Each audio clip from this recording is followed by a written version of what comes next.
Look past the shirt, Calvin Klein drops. Big self cozy.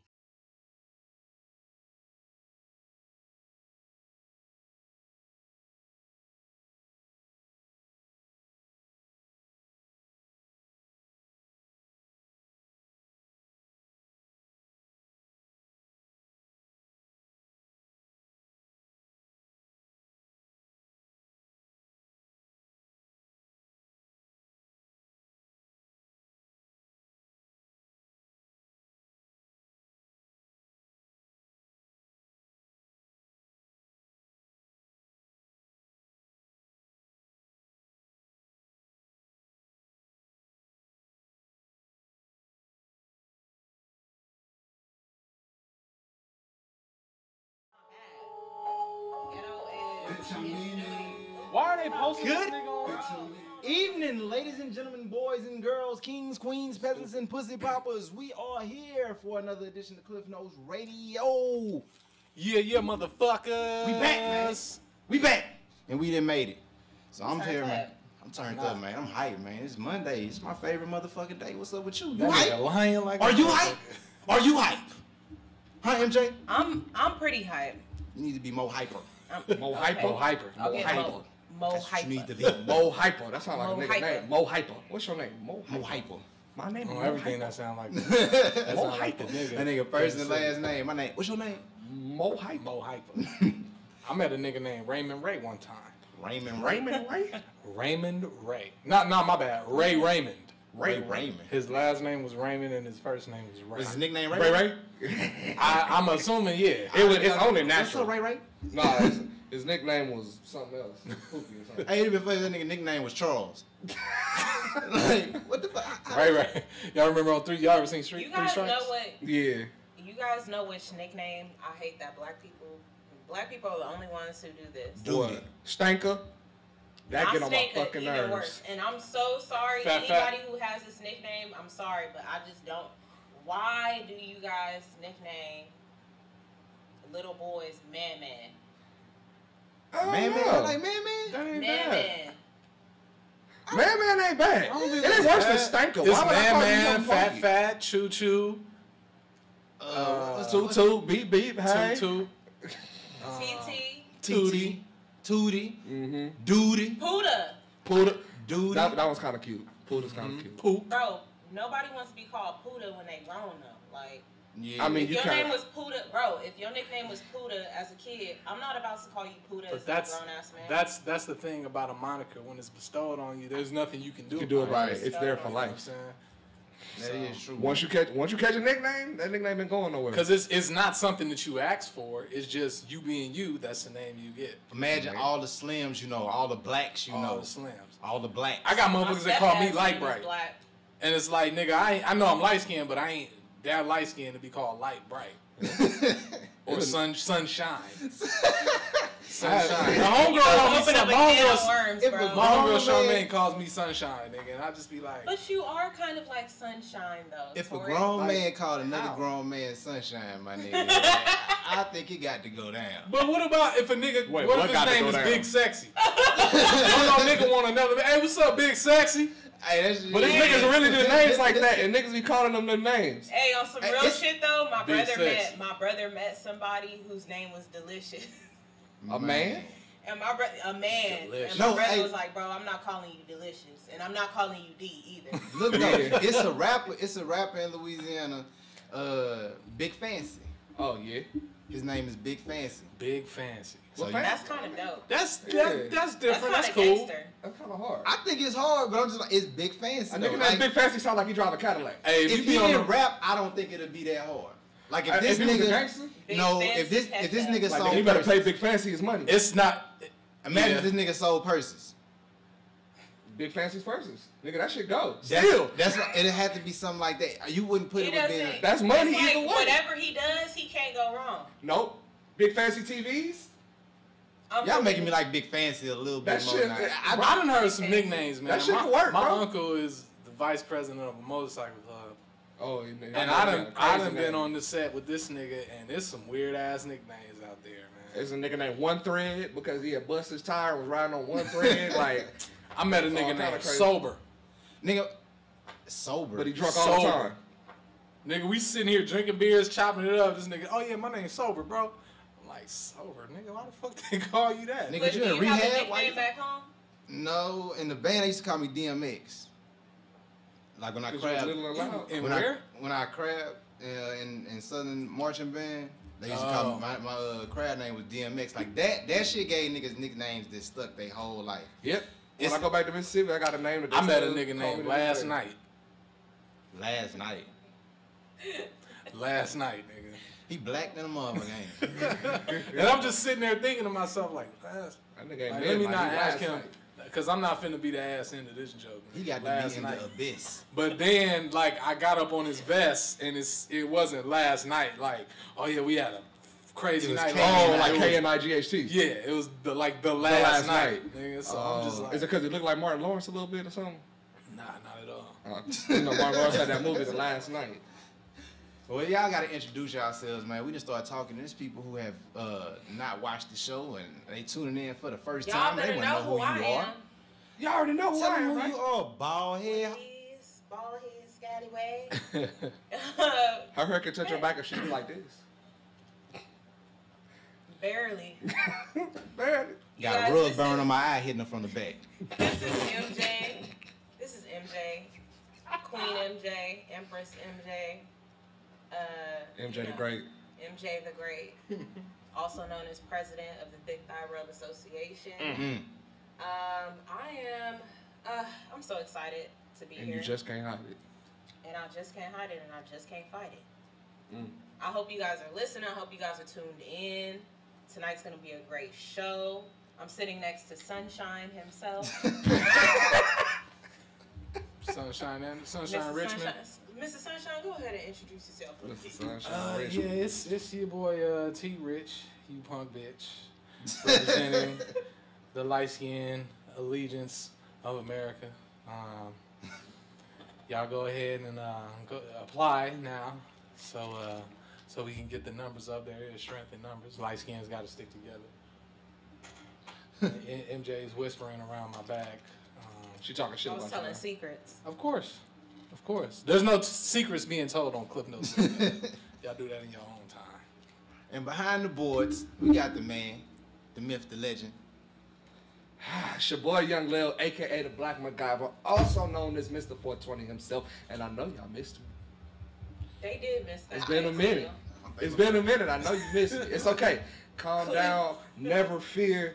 Young Lily is here. I don't think nobody missed you, bro. Oh, nigga, that's not what I heard. I got all kind of messages on the phone. Where was you at tonight? Okay. We missed you on the show. They missed that Yeah, voice. nigga. They missed the voice. Man, Man, that I, nigga, I think it's the Mindful mole, bro. I One think it's Taurus. the mole. Like the one Hey, mole. Like that. That's how you get them, huh? The one mole. Just The that. beauty That's mark. it. That nigga, you been going a minute. You been going like a month, huh? Man, I ain't been in this thing since May. That nigga, Man, Tori almost took your job, man. Hey, the bro's over here doing this thing. I heard the bro got them vocals on you. Lil, you better watch out. Oh man, what? The bro here with the. That boy hit the line for he Monday, hit Oh, us you man. with the- you might have to do it tonight, Tori. That just boy so old Chico Lil can- DeBarge, man. He did give us a little cheat. I can't, man. I've been drinking beers, so my voice. No. Well, y'all already know Y'all who gonna it make me is, have to man. step it up. I'm gonna go get a vocal coach or something. You gotta start. Stop it, bro. I'm gonna have to do it They operatic style. they putting extras on it. They bro. putting. No, I heard you, bro. You was killing it, bro. You was out there, Oh, you watch that, bro? bro. I watched. Of course, bro. What's up, He's man? smiling and everything. And you turning red. Them bright niggas, boy, they turning colors. Y'all really be purple, blue, red? I've never been purple in my life. I smoke purple, but I ain't never been purple.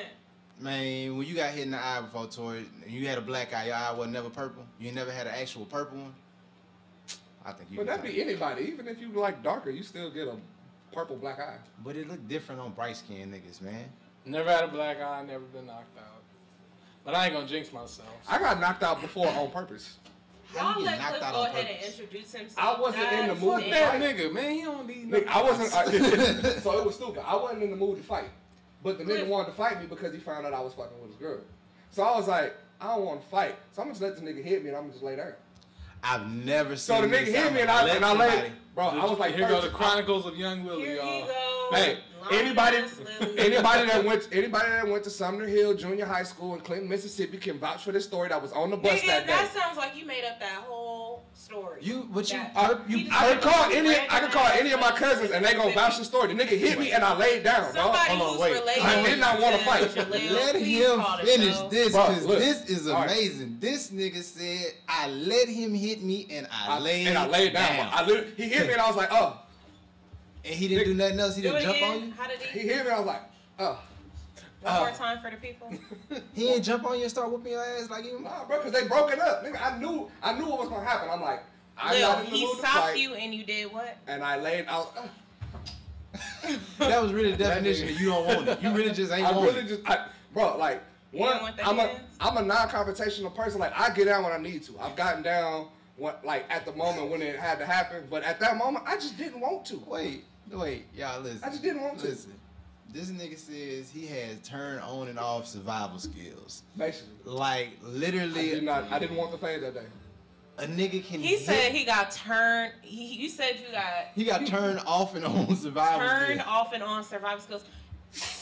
Lil, I feel like you lying again on the damn show. I'm tired of being called a liar. I have no reason to lie. I live a sensational life that nobody else lives. I can't help that shit. It's not my fault. He live a sensational life. Nigga, ain't nothing sensational. Ain't nothing sensational about letting the nigga knock you out. Nothing sensational about it. It's not my fault. Lil, you be having the most extravagant stories, because I don't care. I do whatever I want. And at that moment, I really didn't want to fight. Bro, I was not in the mood. I better get a copy of your memoirs, my nigga. It's gonna be stupid, bro. Hey, somebody give this nigga Lil a book deal, please. Or something, dog. You can make a TV show off of some of the shit. Old ladies out of burning houses. With his prom tux on.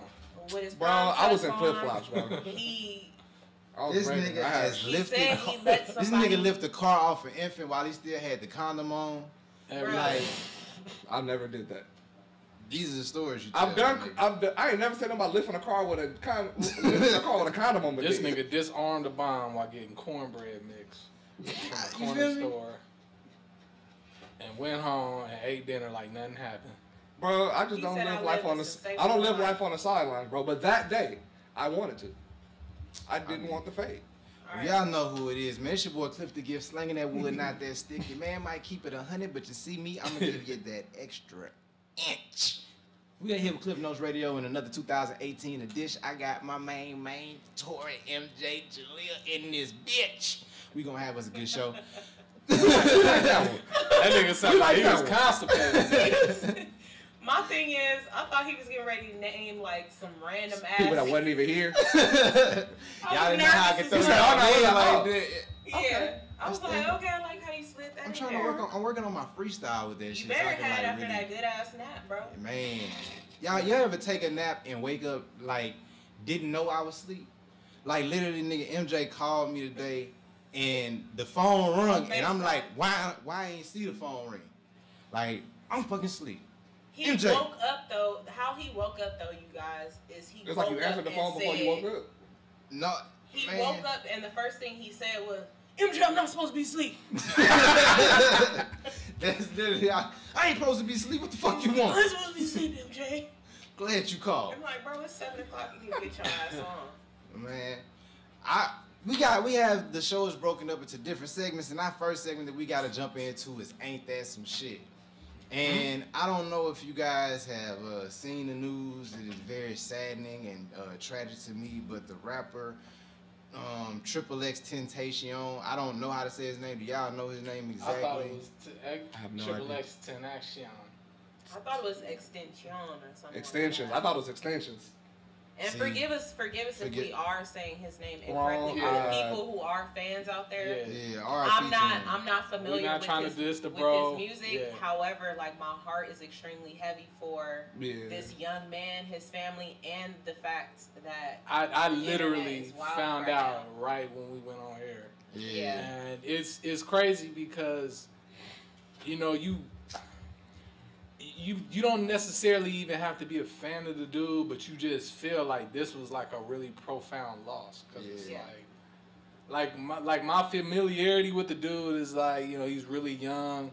20. I didn't realize 20 years old, bro. 20, bro. Shit. Actually, and it's crazy because I actually like did start listening to some of his music, the song "Sad" that he got, he got a song with Trippy Red.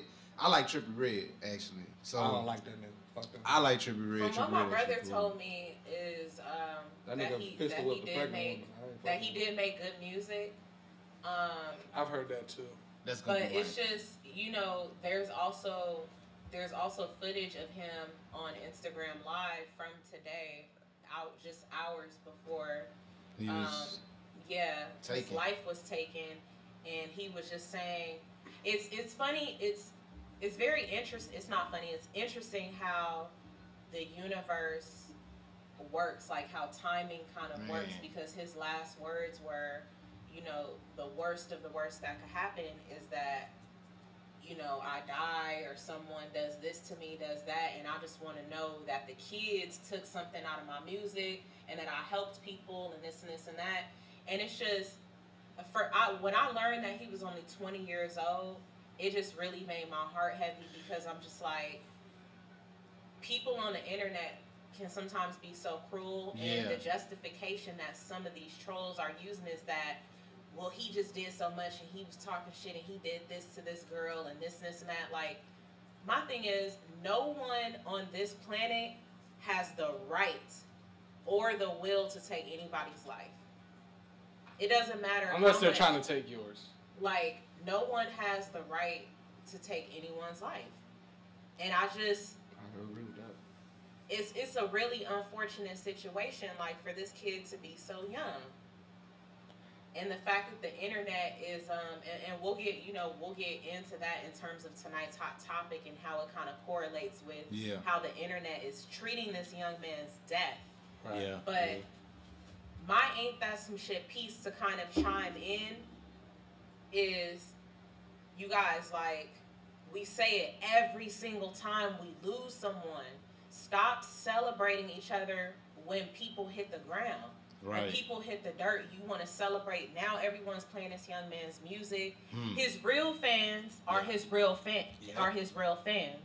But it's just like, can we celebrate each other, especially in this community, this black and brown community, while they're physically here? Man, we just don't appreciate each other. We don't know how to appreciate each other.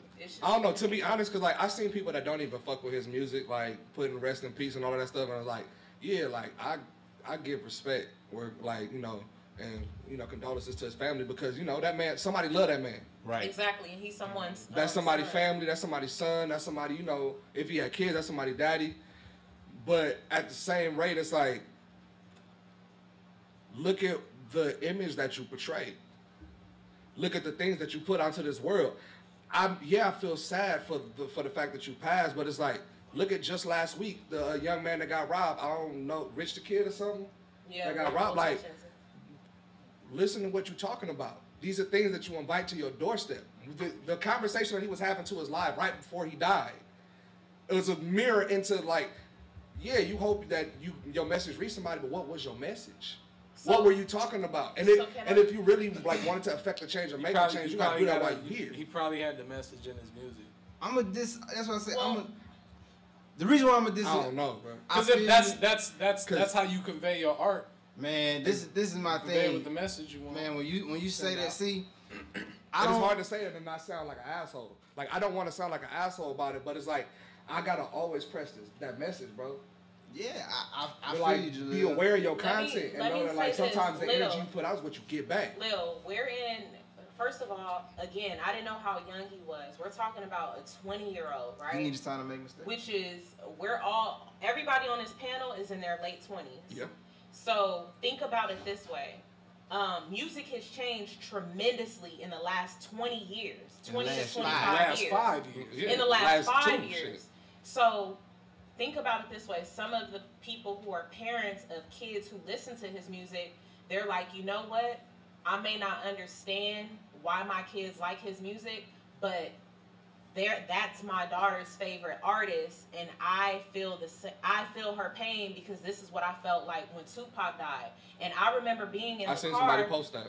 I remember being in the car with my great grandmother and my mom, and Tupac was on the radio, and my great grandmother was like, "What did he say? What?" Like, she was like, "He said this and he said that." And that's when radio was really censored. You know what I'm saying? So it doesn't, like, as far as the message goes, bro, like, every person is going to connect to the artist that they feel the most familiar with. But I'm on Instagram Live right now, and La Speaks Volumes joined the chat, and she asked us, what does celebrating each other while we're alive physically look like? And I want to know what you guys think about that. I feel like he wasn't one of the artists that wasn't celebrated while he was alive. He had a whole lot of fans. He had a whole lot of people that rock with him. It's a lot of people that didn't, but it's a lot of like his shows was packed. He one of the people that got his flowers while he was here. Yeah, I can remember from what I remember with all my recollections of him. Like, even though I never listened to his music, was that his shows were always pretty live. Like, to the point to where, like, you always heard about him in, like, controversy. Like, like, I remember him punching on fans and shit like that. And that's not to speak down about him, because I know shit gets wild at concerts. And when you really passionate about your position on things, nigga, you treat a fan or Cliff, what is celebrating patron at your concert? Yeah, what does it look like? It looks what celebrating each other. What celebrating each other look like is actually buying tickets to people's stuff, donating to their causes, is showing up to their events, is really it's just telling them like telling somebody, getting under the comment and saying, hey, I like that song. But what if you don't like it? If you don't like it, then you don't like it. So like my whole thing is like how celebrated artists from like way back when, like painters and shit, that die and then they shit become popular. If wasn't nobody fucking with you when they weren't fucking with you, and then all of a sudden you die and you get big, like, who's that on? Is it the people's fault? I feel like that is the people's fault, because this is what I'm saying.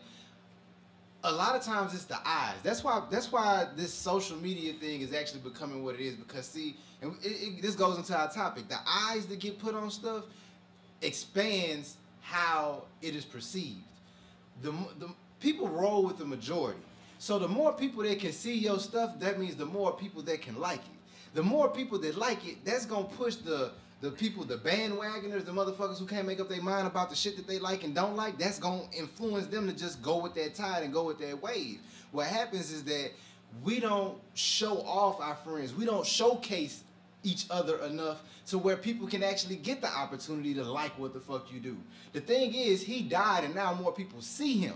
So now it's like, oh, I connect with the music because I actually got to see him. They never actually took the time to listen to what the fuck he was saying. They never took the time to listen to his music while he was here, because it wasn't pushed on them enough. Right. Well, I mean, but then again, there's the crowd. It's not always like I'm one of the people that I starkly live by. I will not follow what everybody's doing. I will purposely do what everybody's not doing just to spite everybody else. It's one of my strengths and one of my weaknesses, because I'm willing to explore different depths and different parts that people aren't willing to. And when you do stuff like that, it's like, I listened to his music before he passed. You just didn't like him? I just didn't like it. I give every artist a chance, because I listen to a lot of underground artists. But if I'm not feeling it, I'm not going to listen to it. I dig it. I like this music. I'm just saying, that's why I say you could say I'm not going to say that he wasn't actually celebrated. I'm just saying a lot of eyes that are on him now weren't on him then. And these type of tragic situations is sad, but it's good that they do give light to the artistry and the light of the person. Yeah, and the message that he was trying to. And that's why I say I want to go back to what you said, Jalil, and I don't want to say people invite them into their life. The reason why this is my thing with rap music, and why can every other genre of music portray shit and put on images and campaign albums with an image, but when a rapper tries to campaign a rap album with the image, he's like, he's shunned for it, or he's looked at. They look at it as something different. It's like if I name my album, what was Rick Ross' album? His first album, Port of Miami. Yeah, it's all about selling dope and shit. He made himself the biggest dope dealer, whatever. Now we all know that Rick Ross didn't sell dope. When we looked at it and we saw that he had the correctional officer uniform on and all the other kind of stuff, it's like, okay, he sold a good image. He made a good show.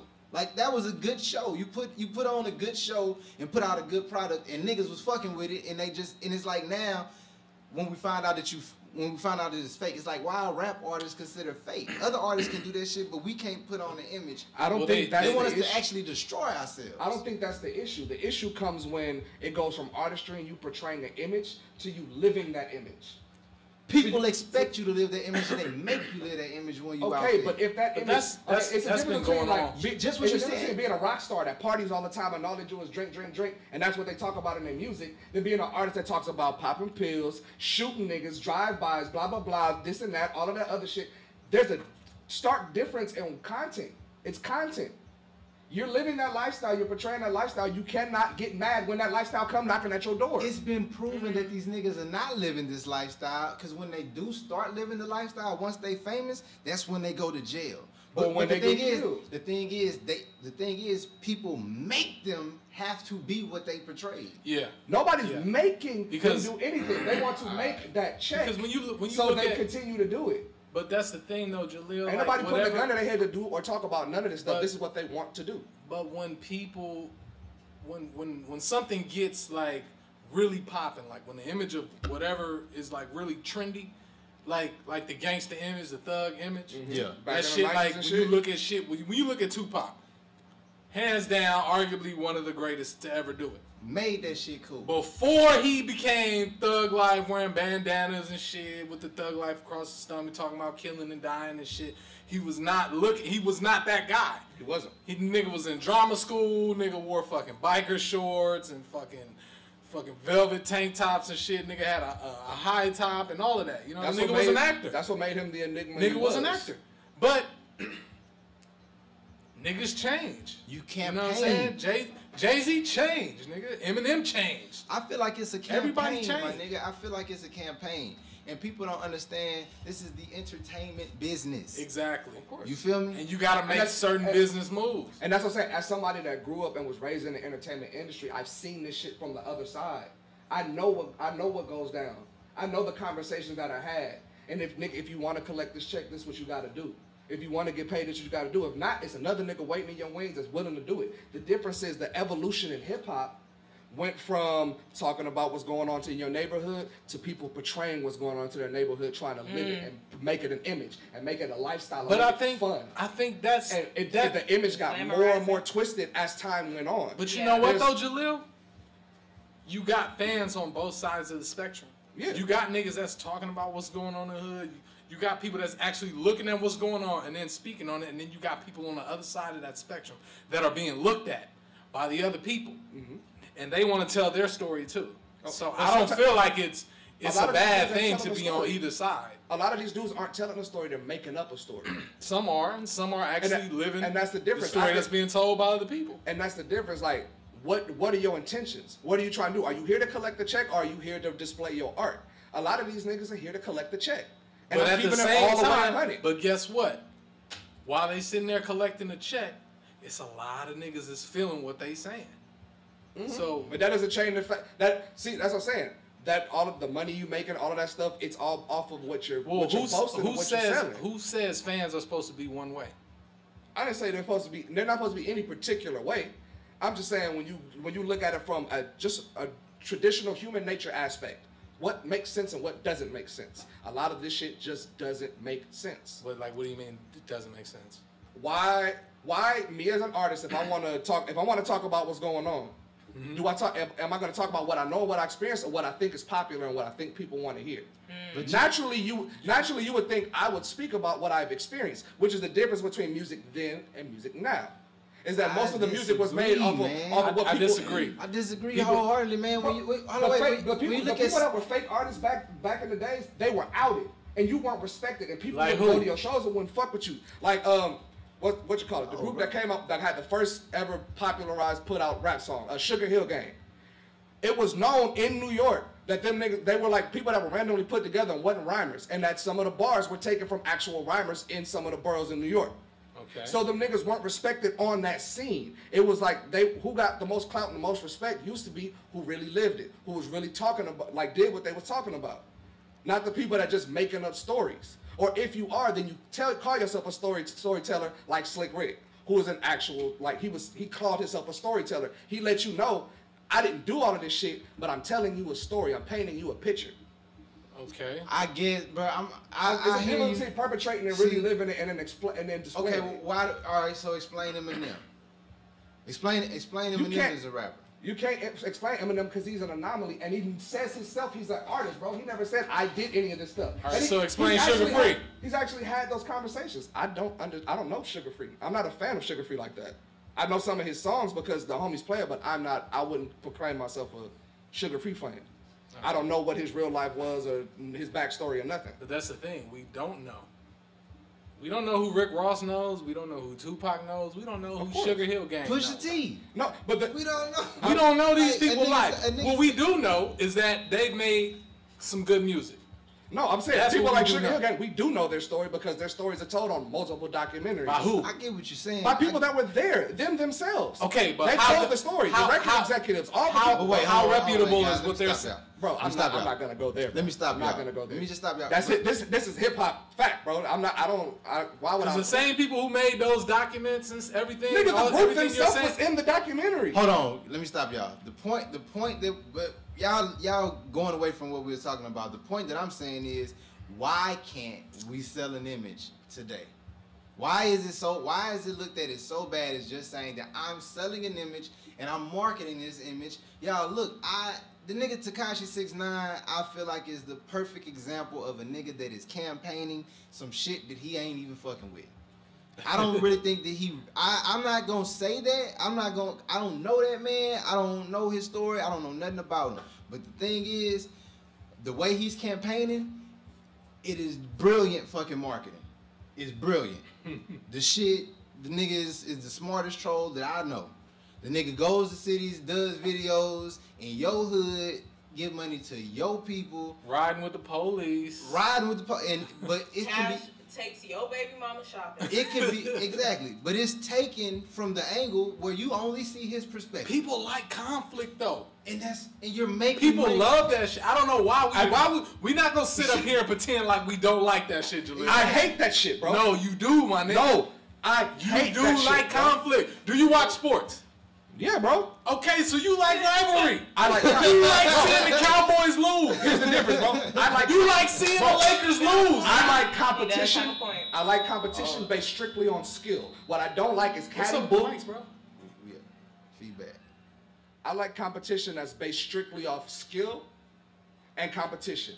Not based off of drama, rumors, lies, all that bullshit. That doesn't excite me. A real nigga, that shit don't excite. I don't believe you, bro. I don't believe that, man. Bro, you can look at me and tell that, bro. Anytime drama pop off, am I the nigga in the drama or I'm the one sitting back watching and paying attention? I'm always the nigga on the sidelines. So you paying attention though? Yes, I'm watching. Because if you didn't like it, you would remove yourself from it. But I'm not watching it to entertain myself. I'm watching it to watch my back. All right, Giselle. I'm not involving myself. If you're not involved in it, you wouldn't have to watch your back. Nigga, bystanders get hit all the time. What kind of sense does that make? Because they're by it. They're nearby. Exactly. Nigga, that's why they're bystanders. And if I'm the nigga standing by, then I'm direction because you didn't want to be by that shit, you wouldn't get your ass shot because you wouldn't be a bystander. But if you're in that situation, do you not pay attention to your surroundings? Is that not what we were all taught as children? To always pay attention when you're in some shit.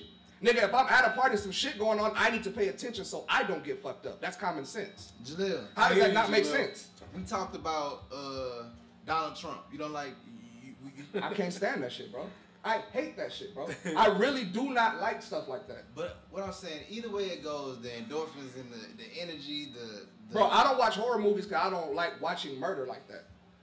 I hate horror movies. Like, that's just, I don't like stupid... I just watched Hereditary in my recently, mind, nigga. I feel like stuff like that is stupid and banal and beneath me. Keeping it all the way 100, I feel like shit like that is beneath me. You take it how you want to. Call it bougie, call it whatever. I feel like stuff like that, I don't need to see it. It's not about you being bougie. It's just, we don't feel like you being real, bro. That's real to me. We know you like a little bit of drama, bro. Bro, I don't. I hate that shit. I don't like arguing when people ask any girlfriend I've ever been with. I don't fucking argue.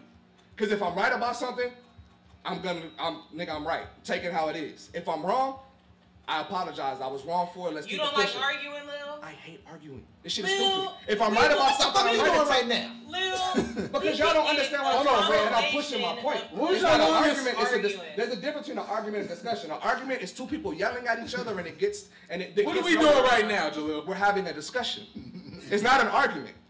Because at the point where I feel like it's an argument, I'm gonna be quiet and I'm gonna let y'all talk it. If there were two more people in the room, they'll look at us like these niggas is arguing over some dumb shit. Then they don't understand the difference between an argument and a discussion. So what's an argument, Jalil? Like I just said, not even 30 seconds ago, an argument is two people yelling at each other with no resolution to the conflict. You can have an argument. Not a discussion. You can have an argument. No, in court, it's called an argument. Now people are not in court, but it doesn't matter. There's no judge. There's no judge. You don't have to be civilized. The judge calls your case. The judge calls it an argument, and people have them all the time without yelling. So what we're having is just an argument. It's not an argument. We're having a mild argument. There's no mediator. There's no mediator or moderator. You gave it a flavor. You need some Tabasco sauce. That's what Tabasco sauce to be a hot argument. That's what you call a discussion, bro. We gotta call it, Jalil. We got a caller. My nigga, these mics have never sounded like this before, bro. Okay, I don't know what the fuck's going on with the mics. Caller, you are on the caller's not on air. You are not on the air. Now the caller's on the air. Hello, caller. Caller, what's your name? State your name. Hey, y'all. What's up? This is La. Hey, what's up, La? La speaks about you. Hi, Free the nipple. You know what? Huh? Free the nipple. Don't listen to him, La. The naked movement. Yeah. I'm just with the naked movement. I'm not What's your even question? listening to him. No, like, I've been tuning in for most of y'all's show, and I really didn't know that this would be kind of like the topic, what you guys are going to be talking about today. But I was kind of conflicted, like hearing certain things, because although like this boy, whatever image that this was they're talking about with this boy, you know, I just feel like I have put up today in a post like the community, and not even just the community, people, this world, social media, people are so desensitized because they make it seem like, okay, if he's out there promoting whatever the case is, if he's, promoting bad behavior, if he's doing certain stuff, nobody is asking what the source of his problems are. And it's like, damn, we want to validate because of what he was doing, like his death is like whatever. Yeah. You know what I'm saying? And I'm like, that's pretty disheartening, because it's like these boys need help. He was 20 years old. That, to me, there's no reason. You still a child. No reason. I don't care what he was doing. It's like we should get to a point where we are tired of seeing our men dying, and then there's an excuse for it. Like, oh, well, he shouldn't have been doing what he was doing. What is the root of the fucking problem? And how do we get to that point to where we're like, we need to get to the source of these boys' problems, because that could be our little cousin, that could be our brothers, that could be our whatever it is. You know what I'm saying? And it's like, yeah, we do need to make people accountable for their actions, but is death really the thing to make people accountable? Like, like niggas is getting killed off, and it's just cool. And another thing is, like, it don't matter what you say on social media, or what you do at a concert. Are any of those things really that serious to where you need to die over it? Right. Do you really need to die? Like, there's no way you can justify that man dying. Well, I'm not even a fan of him. I don't have his whole profile, but I don't think there's anything that he ever did that really justifies him being murdered. Yeah. I have a question for La. So, La, you are now working towards a campaign. Yeah, I am. To kind of create space and create conversation about issues and topics like this. Can you tell us about that while we have you on air? Yes, well, my campaign, I'm doing a lot of research right now, but it's called No More Tears LA. And what it is involving is that there's a lot of things going on in our community that has caused trauma in our community. Like, you know, and I'm one of those people who have gone through this trauma, you know, like that has been really following me all of my life. And that started off with my father getting killed. Yes, my father was a gang member, you know what I'm saying? But he didn't get killed from other gang members. He got killed by the police. Yeah. And it was still ruled a wrongful death. You know what I'm saying? And it's like, but because of that trauma, it led to other traumas in my family, even in my life. You know, I caused traumas on myself because I was unaware of what other things in the past were doing to me. And, you know, I'm really studying like the mental effects that these traumas have and like where this stems from, you know what I'm saying? And really trying to have people have conversations about this because we're not providing solutions to heal. You know what I'm saying? We're not giving people those solutions, and it's really sick. Like, we want to point fingers and we want to say these people are bad, but they got problems like everybody else. And yes, people, when you're put in the mode of trying to survive, there is shit that you're going to do. You know what I'm saying? And I'm one of the lucky ones who was aware of my own trauma. There are some people who are not aware of their trauma.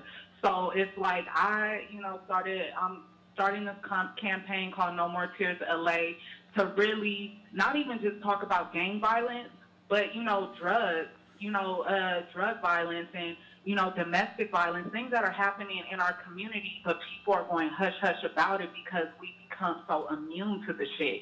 Like it's supposed to just, like this is a part of life. And that's just what you're going to have to go through, you know?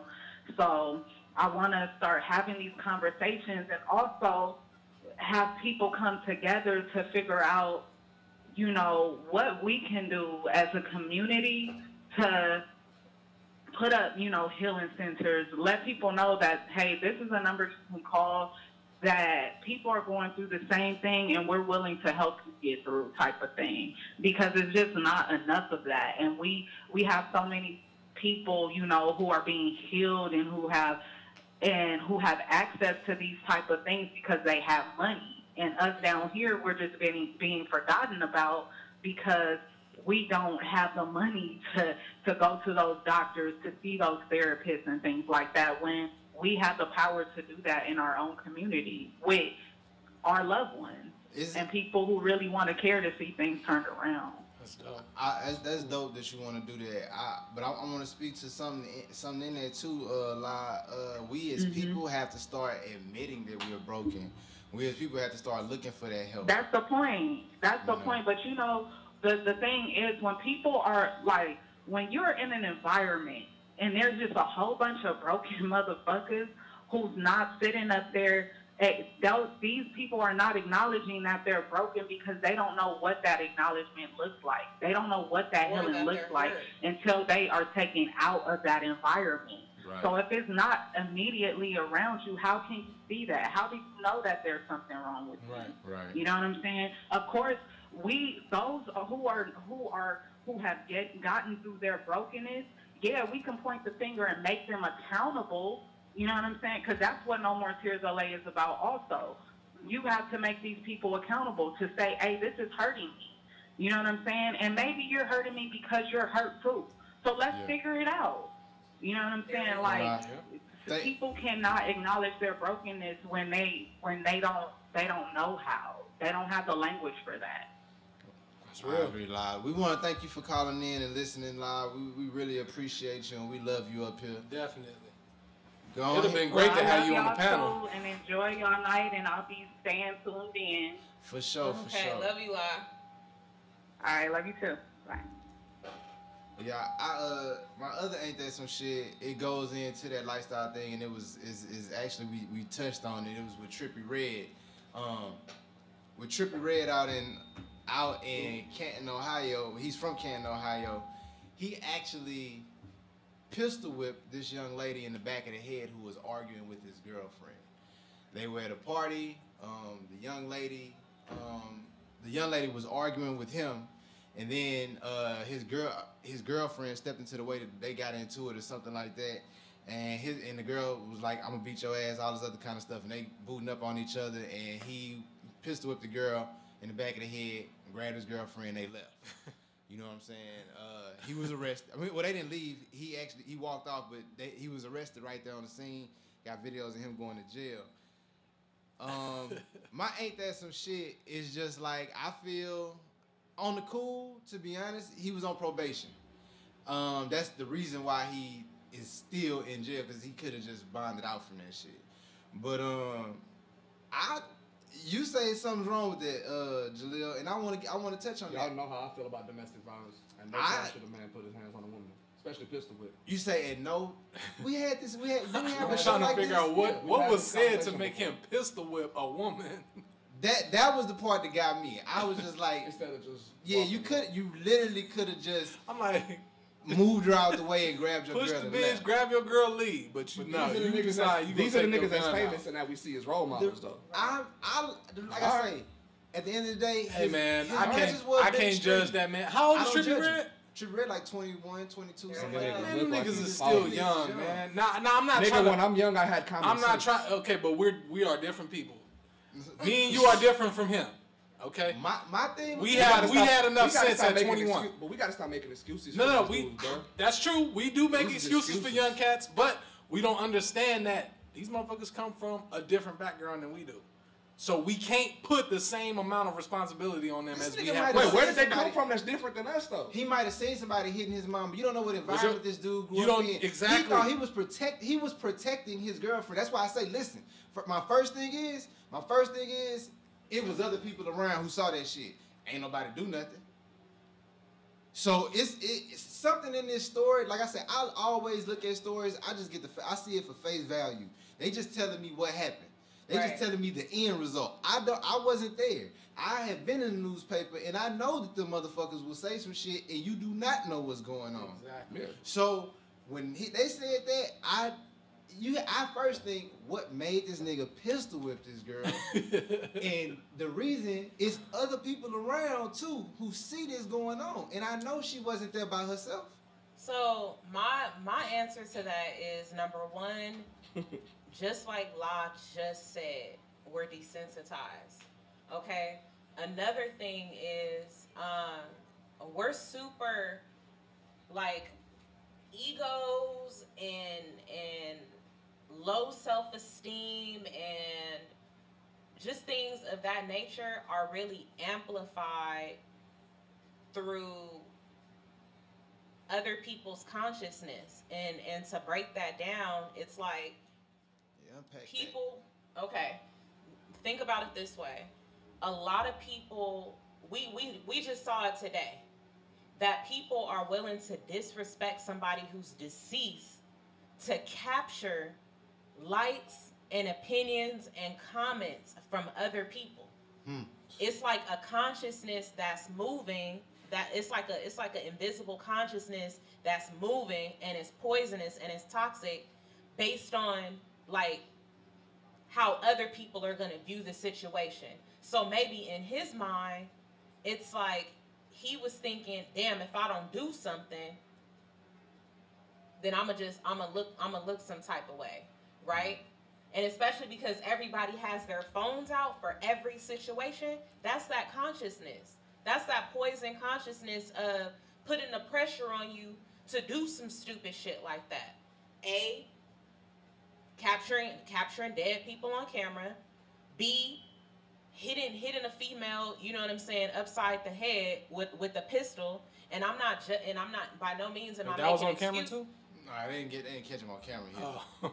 Look, somebody had to. Somebody probably got it on camera. Somebody had to get on camera. Something that traumatic. Yeah. So you had that was an argument, and niggas started recording when niggas started arguing. Right. So my thing is, it's like this. There's like this invisible poisonous consciousness that's going around where people feel the need. Like we saw when we were growing up on MySpace, where you would see girls fighting on camera.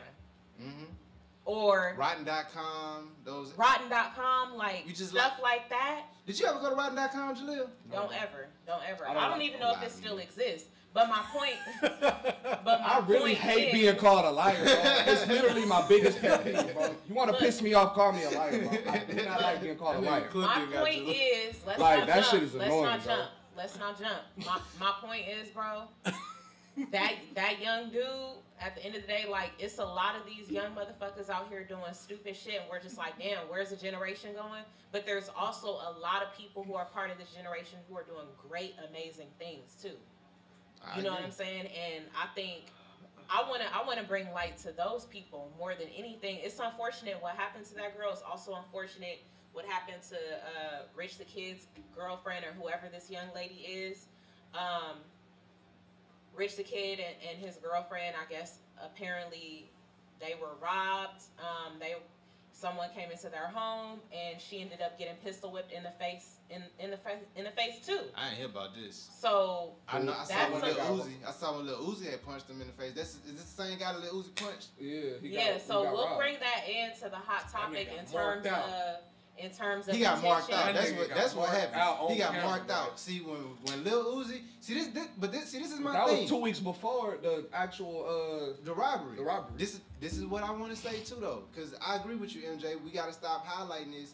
And the thing with people doing this too, though, since these cameras are on, I feel like you got to go extra hard. I sent y'all that video of this guy who he knocked the dude out.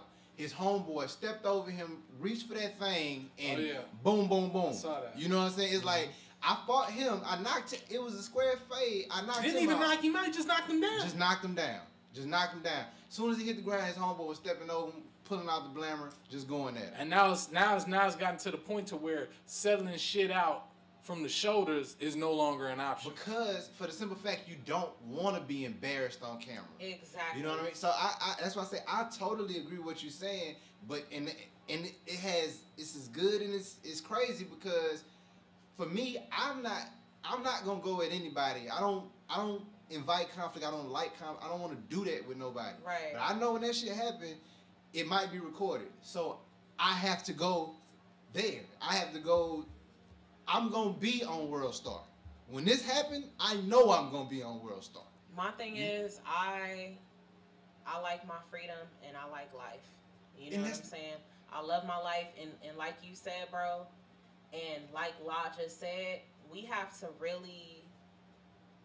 really have to scale our environments. But that's what we have to scale our environments and really ask ourselves. Not saying that innocent people don't die. But it's just like, if you put in yourself in a situation where you're surrounded by people who live a certain lifestyle or who don't live this lifestyle but will portray the lifestyle, thus do something stupid and put you in a situation to be questioned or die, like, we got to do better. You really got to scale your environment and really say, is this nigga worth it? Is this female worth it? And that's the point that I'm going to bring into the hot topic in terms of this young lady who is dating Rich the Kid, and I will have her name after the break. That leads us into our break. We're gonna take our break, but I also want to say, Rich the Kid, that nigga got marked out. When shit like that happen to you on camera, and niggas see you bitch up one time, you can't lay that down. It's just you can't lay that down. It's just like high school, man, and that's why I say that these cameras have made it really bad because you can start something with somebody. I feel like everything go away in 72 hours if you let it. But the thing is, these niggas have to constantly be out there. And if you get marked out and you gotta constantly be out there, that 72 hours never Drake passed, and Pusha Thing shit is settling down now. Yeah. And that's because Drake wanted it to settle down. Exactly. No, that's because Drake was told for it to settle down. I hear all of that, but if he wanted to do something about it, he could have did something. Not with the man that told him to do what he did. Fuck who that man is. Jay Prince, nigga. He could have said something. Nah, bro. Jay Prince told him, do not move. We're going to take this break. No, it's not an argument. No, Jay Prince was the one that made the move. I know the story. And you know when that man speaks. But Drake is... Listen. I didn't hear about Jay Prince till this year. You don't know who the nigga that owned Rap-A-Lot Records is? I don't believe UGK? I don't know who Jay Prince. I didn't know who he was till this year. That's crazy, bro. I think you knew who he was. You just didn't. You didn't know he was him. You just didn't know that you knew. Okay. Basically, every rapper that came. Yo, we gonna take a break. The number to call in is 310-955-4966. Y'all make sure y'all stay. 955-4966. Y'all make sure y'all stay logged in. Make sure y'all listen to the artists that we are playing. Who's gonna be the first artist we put up, Julie? First artist we put up is Jason Cash with Clout. My dog. And we'll be back when we get back. Don't need nobody help with nothing. It's your time. It's your time to you. Let's go, Stevie Hart's in the building. Take that. Look, say all you gotta do is put your house in it, right? Best things in life come in threes. All them broke bitches swear they just want a piece. If you want your shit, you the one I wanna see. And you know I like it cause you don't run to me. Make me wanna come and sing. So what's it gonna be? You the type I tell, baby, have a son with me. Come have fun with me and stack these songs with me. You a triple threat, baby girl, we gonna see. Like, you are a compliment, girl, and I like that. Your future is promising, baby, cause like that. I'm looking on Insta, them pictures I might tap. I DM you right back, come see me, then fight back. Women about their business when they look at you different. Baby, even cooking got benefits. Get your bed, putting money on your books while you in the shit. Relate to see the hood while you in this bitch. She got her own car, she got her own job, she got her own crib. She a triple threat, shorty real loyal, and she stay fly. She even get high, she a triple threat. Shorty cook good, she book her own flights and stay at home at night. She a triple threat, she got her own car, she got her own job, she got her own crib. She a triple threat, and she a triple threat.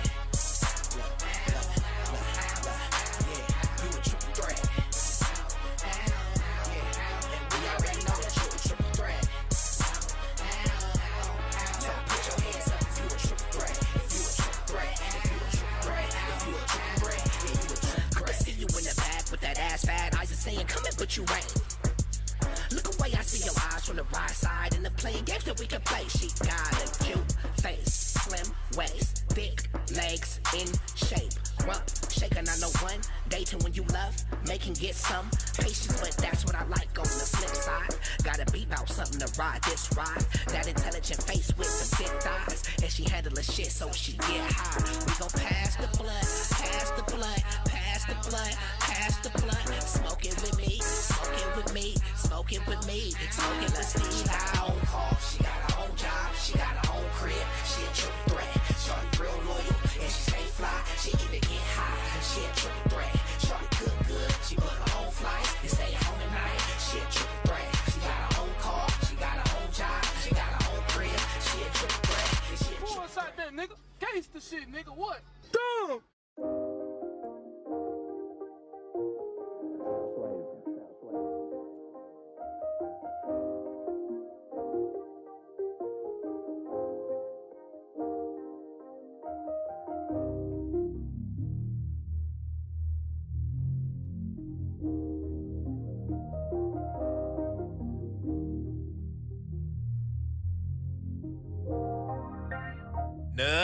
Nothing.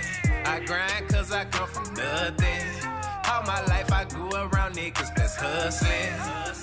In these streets you can't do no trusting. It's a lot of fuck shit, but I came from nothing.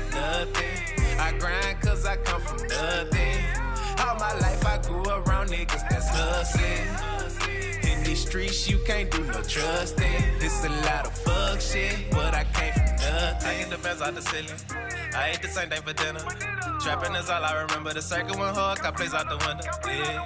No food on the table, went to Blaine House, eat anything. Sister had to do my mama job, cause she was going through pain. For a minute I was lost. Me and Candy went off. Skip class just to shoot dice, and it seemed like we never lost. Nigga never understand my childhood days, that shit was wrong. My brothers was here for each other. We kept it so real with each other. Yeah. But in these streets, I done lost so many niggas. Baby got hit by a car, Peanut got hit with the trigger, yeah. Moment of silence for the real niggas. Yeah. Nothing. I grind cause I come from nothing. All my life I grew around niggas that's hustling. In these streets you can't do no trusting. It's a lot of fuck shit, but I came from nothing. I grind cause I come from nothing. All my life I grew around niggas that's hustling. In these streets you can't do no trusting. It's a lot of fuck shit, but I came from nothing. I stay to myself, something I never regret. I spend all day chasing chicks, then whip up and chase with some chicks. I remember when the water off, now a nigga diamond waterfall. Everybody wants you on the team, but everybody wanna hold the ball. Yeah, these niggas be camping, can't say it and you ain't advancing. And learn the streets ain't look back. Yeah, when I seen it tell you Ryan Francis. Not saving, not a captain, nigga. Made my bed, now I'm damping in it. Same niggas that got your back, got the best chance for to stab you in it. Yeah, they count me out, but now I'm in the building. Look how the table's starting to turn with extra power steering. You lied to the streets, but keep it real with the jury. Yeah. Niggas faker than they jury. Nothing. I grind cause I come from nothing. All my life I grew around niggas that's hustling. In these streets you can't do no trusting. It's a lot of fuck shit, but I came from nothing, nothing. I grind cause I come from nothing. All my life I grew around niggas that's hustling. In these streets you can't do no trusting. It's a lot of fuck shit, but I came from nothing. Moment of silence for the real niggas. Yeah, yeah. You lied to the streets, but keep it real with the jury. Yeah, the niggas faker than they jury.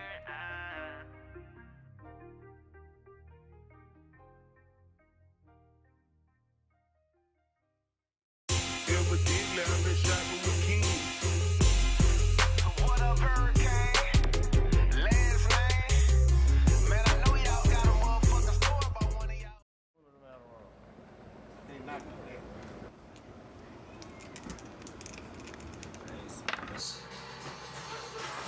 It's crime You time. have somebody that's born though.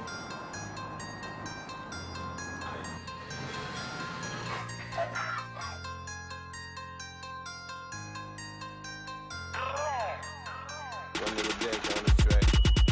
I mix the dab with the sauce. I scrape the pot with the fork. I let him fly like a hawk. Eraser, come with the chalk. Up one, up one, up one, up one, up one, up one, up one, up one. She put it all in her mouth. I put your bitch at your house. I'm owning you out. 30 shots spring out. Up one, up one, up one, up one, up one, up one, up one. I'm up like a motherfucker, you can't tell me nothing, I spaz in this bitch. Check out my dab in this bitch. Yeah, I might dance a little bit. New Moschino with the Valentino. On a damn nigga, Dan Marino. Draco Nino, make a Macarino. It's not a game, I don't play Nintendo. I got the lasagna from Geno's. I rock the Zana in kilos. Ever seen a bitch fly to a nigga? Pay attention, I'm Picasso. You know what I'm saying, little nigga? I run up them bands, little nigga. I break your hands, little nigga. If you reach for this chain, little nigga. I put the dab in the sauce. I put that gag in the mouth. Smoking out the pound, beating up the pack. Yeah, I was bumping that dog. They know we up one. We gon' be up two, nigga, if you touch one. That way. Checkmate. I mix the dab with the sauce. I scrape the pot with the fork. I let him fly like a hawk. Eraser, come with the chalk. Up one, up one, up one, up one, up one, up one, up one, up one. She put it all in her mouth. I put your bitch at your house. I'm owning you out. 30 shots spring out.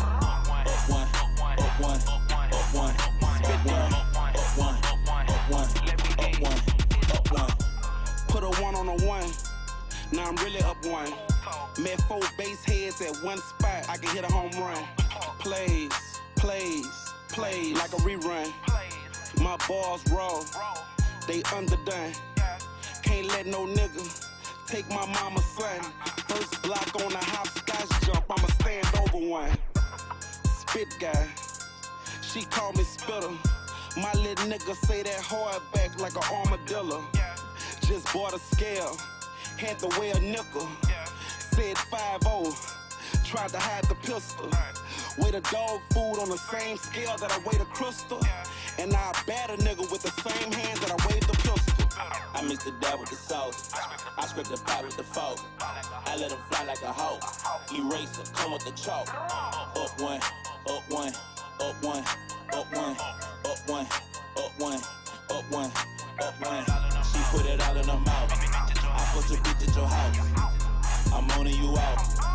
30 shots spring out. Up one, up one, up one, up one, up one, up one, up one, up one. Pull up on niggas with sticks. I scraping, then wash the dishes. Send my leg on the mission. I'ma go get it. I make it happen, little boy. I drop the juice in some cereal. All my designer got cereal. I got the bag and turned up on niggas. Fire extinguisher, burning them niggas. Sick as a bitch, I'm the illest. Boy, I dunk off the pivot. Get your ugly ass out my mentions. Up. I'ma make sure the pussy get fucked up. Cut up. Your WCW, I cut her. I just left business for a touch up. Pull up on niggas, we sliding. Show me a nigga I owe, I'ma show you a nigga, we swerving the curve. We letting them go, blow. Speaking of blow, she put it all in her mouth. I'm up on your dude, bitch. He wanna be petty, then we can be petty. I promise you, I'm with the bullshit. I mix the dab with the sauce. I scrape the pot with the fork. I let him fly like a hawk. Eraser, come with the chalk. Up one, up one, up one, up one, up one, up one, up one, up one. She put it all in her mouth.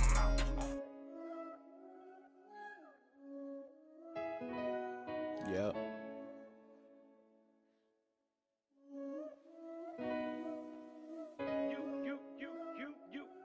You know, Max Zone. Yep.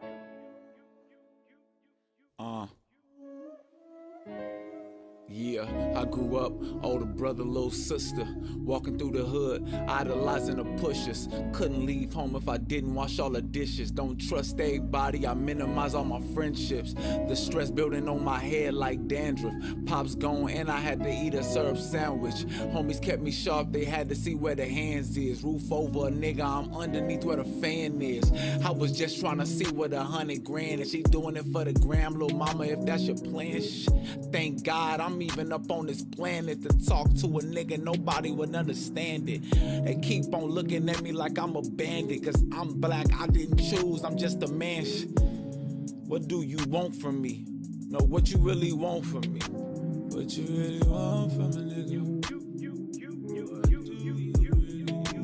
What you really want from a nigga? What do you really want? What do they really want from a nigga? What you really want from a nigga? What you really want from me?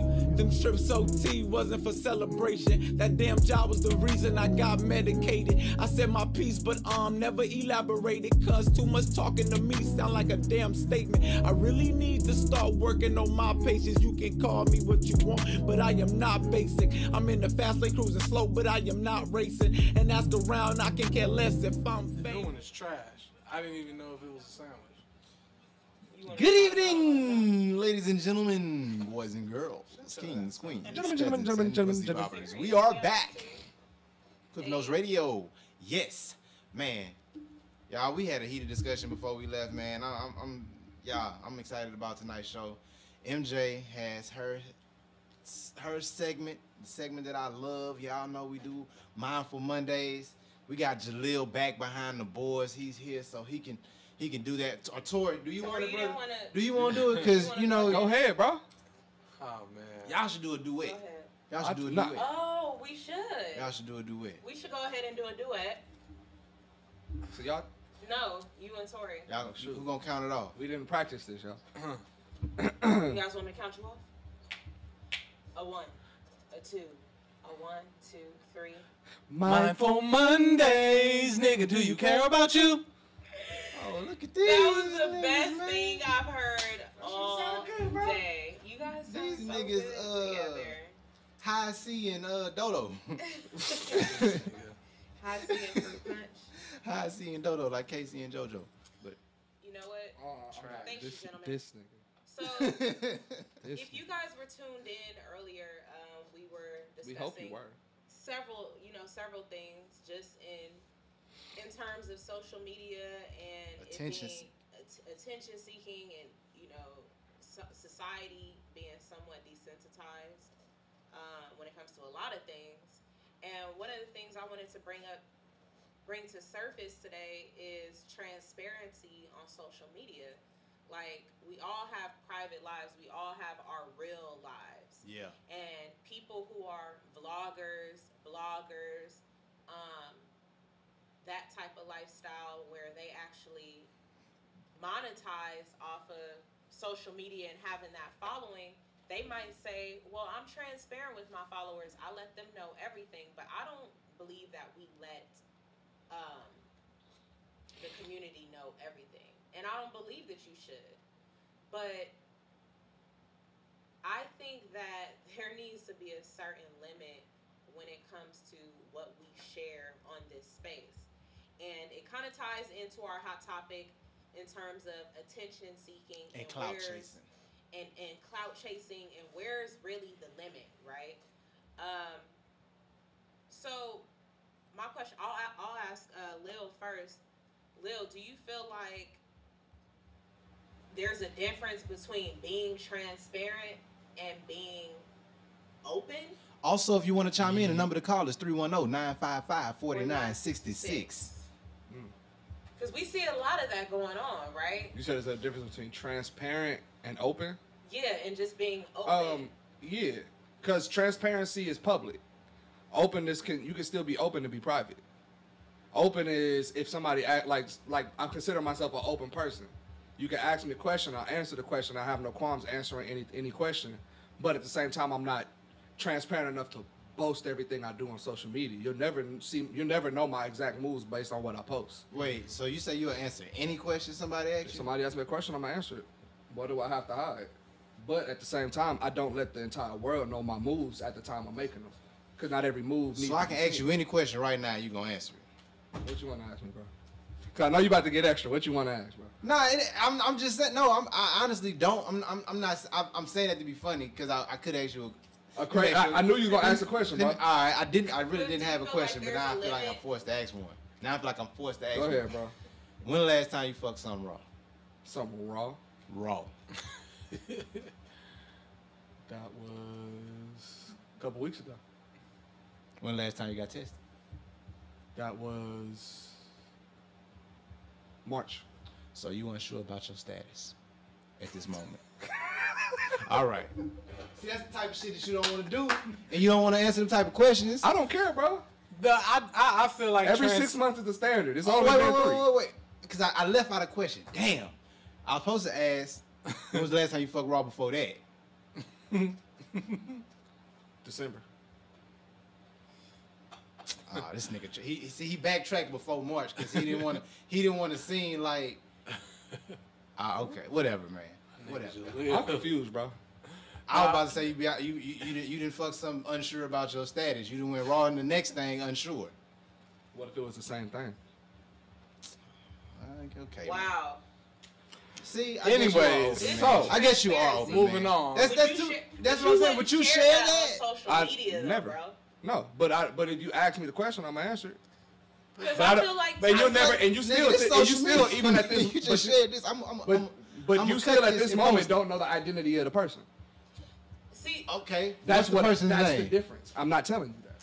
Well, you want to answer any question, then, Jalil? Any question that I can answer. I can't answer for somebody else's identity. What? I'm asking you who you fuck raw. Yeah, and I'm not revealing the identity of that person because I don't have that person's permission to reveal their identity. He did. There's certain lines you don't cross, bro. He didn't say he was gonna give you the. You're not gonna get what you want every time. I'm glad you said that. Because that brings up what I wanted to say about what you were saying. The difference in being transparent and open is being smart about how you're transparent.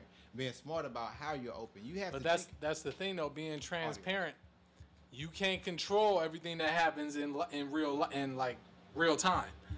That's the whole thing about being transparent. It's like, yeah, you can game plan for being transparent and letting everybody see what's going on. You know what I'm saying? But I think nobody on social media and everything is transparent. They're public and they're very open. But I don't think people are transparent because being transparent is letting everybody witness you when you up and when you down. As the shit is unfolding. Because some people like to, they post when they up and they post when they down, but it's like they game plan around how they about to present it and showcase it. You know what I'm saying? That's not transparency. I agree with you. I feel like there's certain moments in life, and this is probably going to segue into our hot topic, because I feel like there's certain moments in life that are just very vulnerable, and it's kind of like me personally, because I'm a spiritual person, I kind of look at it as like, as you said, Tori, some people share their low lows and some people share their high highs, right? On social media. When I'm at my low, the last thing I'm thinking about is picking up that damn phone. Yeah. Right. To be on social media and share the space I'm in. But because I'm a solution-oriented person, if something comes up and I say, you know what, having this conversation might help someone else, but let me prepare a solution. Let me get my thoughts together. I feel like when people, that's that thing about validation that I say. When people just grab their phone immediately when something happening to see, man, this motherfucker not calling me back. What y'all think going on? And whoopty whoopty whoop. Yeah. Oh, why are you grabbing it? Like, can you? And don't tell me that it's not for validation, because the thing is, if you really, really in that moment, I'm sorry, I can't really take somebody serious who has a camera in front of their face and they going through a real vulnerable moment and they crying. But and you have enough energy to stop in between each video and then post it. Now, if you're on live or if you're discussing something on social media, and then you catch yourself being emotional because you're in that moment. Because it's not premeditation. Right. Premeditated but it's emotion. Like if you already caught up in the feelings and it's just like you just break down, that's different. Like if you're in the hospital and you taking a picture of you in the hospital, like, bruh. Who are you to say that when somebody goes to the hospital, they there and they like, as soon as they get there, like, damn, somebody. Like, oh, you be bored of shit in the hospital. Ain't nothing to do. No, they be like, he might not make it. Oh my God. They just get on Facebook, y'all, I'm here at the hospital. And they just share the immediate moment of them doing that. That's what I believe desensitizes people.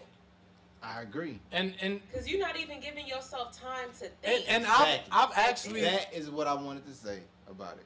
I've been on social media and like stumbled upon self-hate sites, like self-inflicted wounds and shit. Like people actually take pictures after cutting their legs and cutting their arms and showing their rib cages, talking about I've been starving myself and all of this shit. How you come across this? Now, I mean, hey, my brother, I just hit hashtags and you got into the vortex, bro.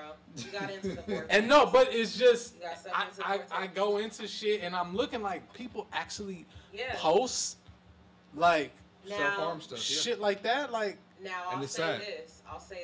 I take stuff like that very seriously, and obviously, like, to me, anybody, it doesn't matter if you crying over a nigga leaving you or you posting something about your body image, you might be crying out for help, right?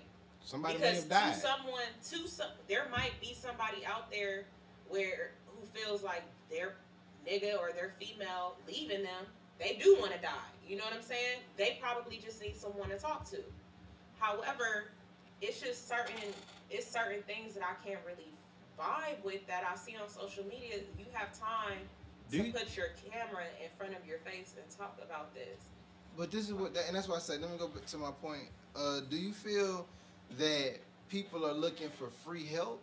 Like, that's a way to get free help. You know what I'm saying? When people see that under those comments, some people are like, girl, hang up, you could call, like, delete this and you could call me. You know what I'm saying? Yes. And it's like, I think that means, a lot of times it brings me to the suicide thing. Like, I know you probably wasn't going here with this, but on that suicide level of things, because I had a cousin who killed herself. You know what I'm saying? And that is like an emotional thing for me. Like, but like my little cousin Chris or whatever. Like, I remember we went to the Bayou Classic, and then it was just a little bit later. Like, he talked to nobody, and it's like he could have hit somebody up. You feel me? Mm-hmm. And I don't know. Like, maybe if he posted a video before he did that, maybe somebody would have called him. Yeah. So I'm not. That's why I say it's like it's a slippery slope with what we saying in the sense that you know, I think these are cries for help, but when we address people with them, I think we address them in a way like, nigga, you out here posting shit for attention instead of asking them like, hey man, you like what's up with you, bro? That's what I want us to differentiate tonight. Like, where does it become a cry for help and a cry for attention? And somebody crying wolf. I'm not trying to. I was gonna say the strong people, like some people, they want to post them videos mentally in their head because they like, damn, I'm really going through it. I want somebody to see this, but I don't know who to reach out to, and they the ones who bottle that in. Yeah, and they keep it in their head and they don't talk about it. They don't display their feelings. Because how people are shame it as attention seeking. But another thing is people may cry for help, but when the people reaches back out to them, they don't necessarily have solutions. And that's the difference. Like some people reach out to you not to give you help or a solution. They kind of just want to be nosy too. And in your business. That's that's the decline of posting it. So just what we've been doing, or what I've really been trying to incorporate with Push Experience LA is self-awareness and conversations with mental health, because the climate that we're in right now, it's always important, but I think that we need to pay closer attention to what's happening around us and have these discussions, because we can post everything else. You feel me? We can post our highs. We can post when we're on vacation. We can post when we get a new car, but we won't post when we're having suicidal thoughts, or when we're feeling depressed, or when we just lost our job. You know what I'm saying? Especially people who are portraying themselves, or who are strong individuals, not even portraying, but who are strong individuals, and they might feel like having a moment of weakness. Yeah, I'm not gonna post that. Like, I'm not trying to say that because I don't wanna offend anyone, because you might post something and you might really be caught up in the moment and say, this happened to me, or this happened to my family member, and you're emotional about it. But what we're seeing constantly in rotation is people putting a camera on themselves, and then it's like the energy shifts into what I was talking about earlier, that consciousness of having a combative conversation with somebody who's in your live or who's in your comments. If you really in your own head, the last thing you thinking about is what other people are saying in your comments. Yeah, that makes sense. And the example that I want to, the example, like, if you really crying, we've seen this stuff on Facebook Live. Like, if you really crying for help, you crying for help. You know what I'm saying? You not stopping, looking at the comments like, oh, well, so and so. But at the same time, when we look at, because like we're all in our late 20s, closing in the 30s, it's like we were in an era where there was no, like, the internet was around, but social media wasn't really like huge like that. Broadcasting your life wasn't important, just connecting with other people was important. Right. Yeah, but now it's like you look at people that are 5 years younger than us, 6 years younger than us. They're not too much far younger than us, but they are in an era where depression and like having these mental like issues and everything is like, you may have just stumbled, like you may have just had these issues, but you came into a time where it was okay for you to talk out loud on the internet about these issues and hoping that somebody else would talk back. It wasn't no intimacy like amongst people. You know what I'm saying? Technology is kind of taking over that.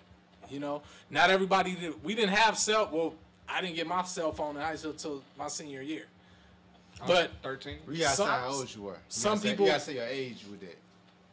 Oh my God, I'm 29 years old. No, I'm not saying that age. I'm saying how you old got were a cell you? phone when you got the cell phone. Oh, I got in the When my senior year, I was 17. I turned 18. Exactly. When Kids now have cell phones at 12. That's the reason why I have my cell phone at what I'm saying.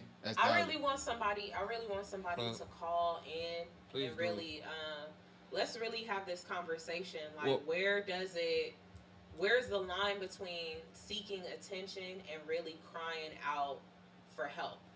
Because we do have clout chasers. We do have people who jump on Instagram. We see this situation in social media with,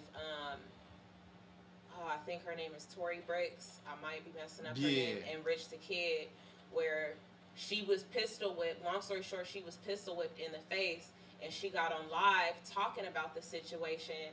And I watched it, and I just didn't understand what was the objective of what you were saying, sis. Like, are you just repeating the story? What did she say?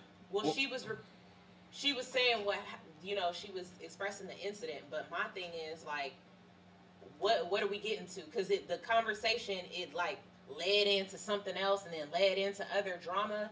And I'm just looking at this queen, like, your face is fucked up right now. And I'm more concerned, like, who is this person you with that's putting you in harm's way? I'm thinking that.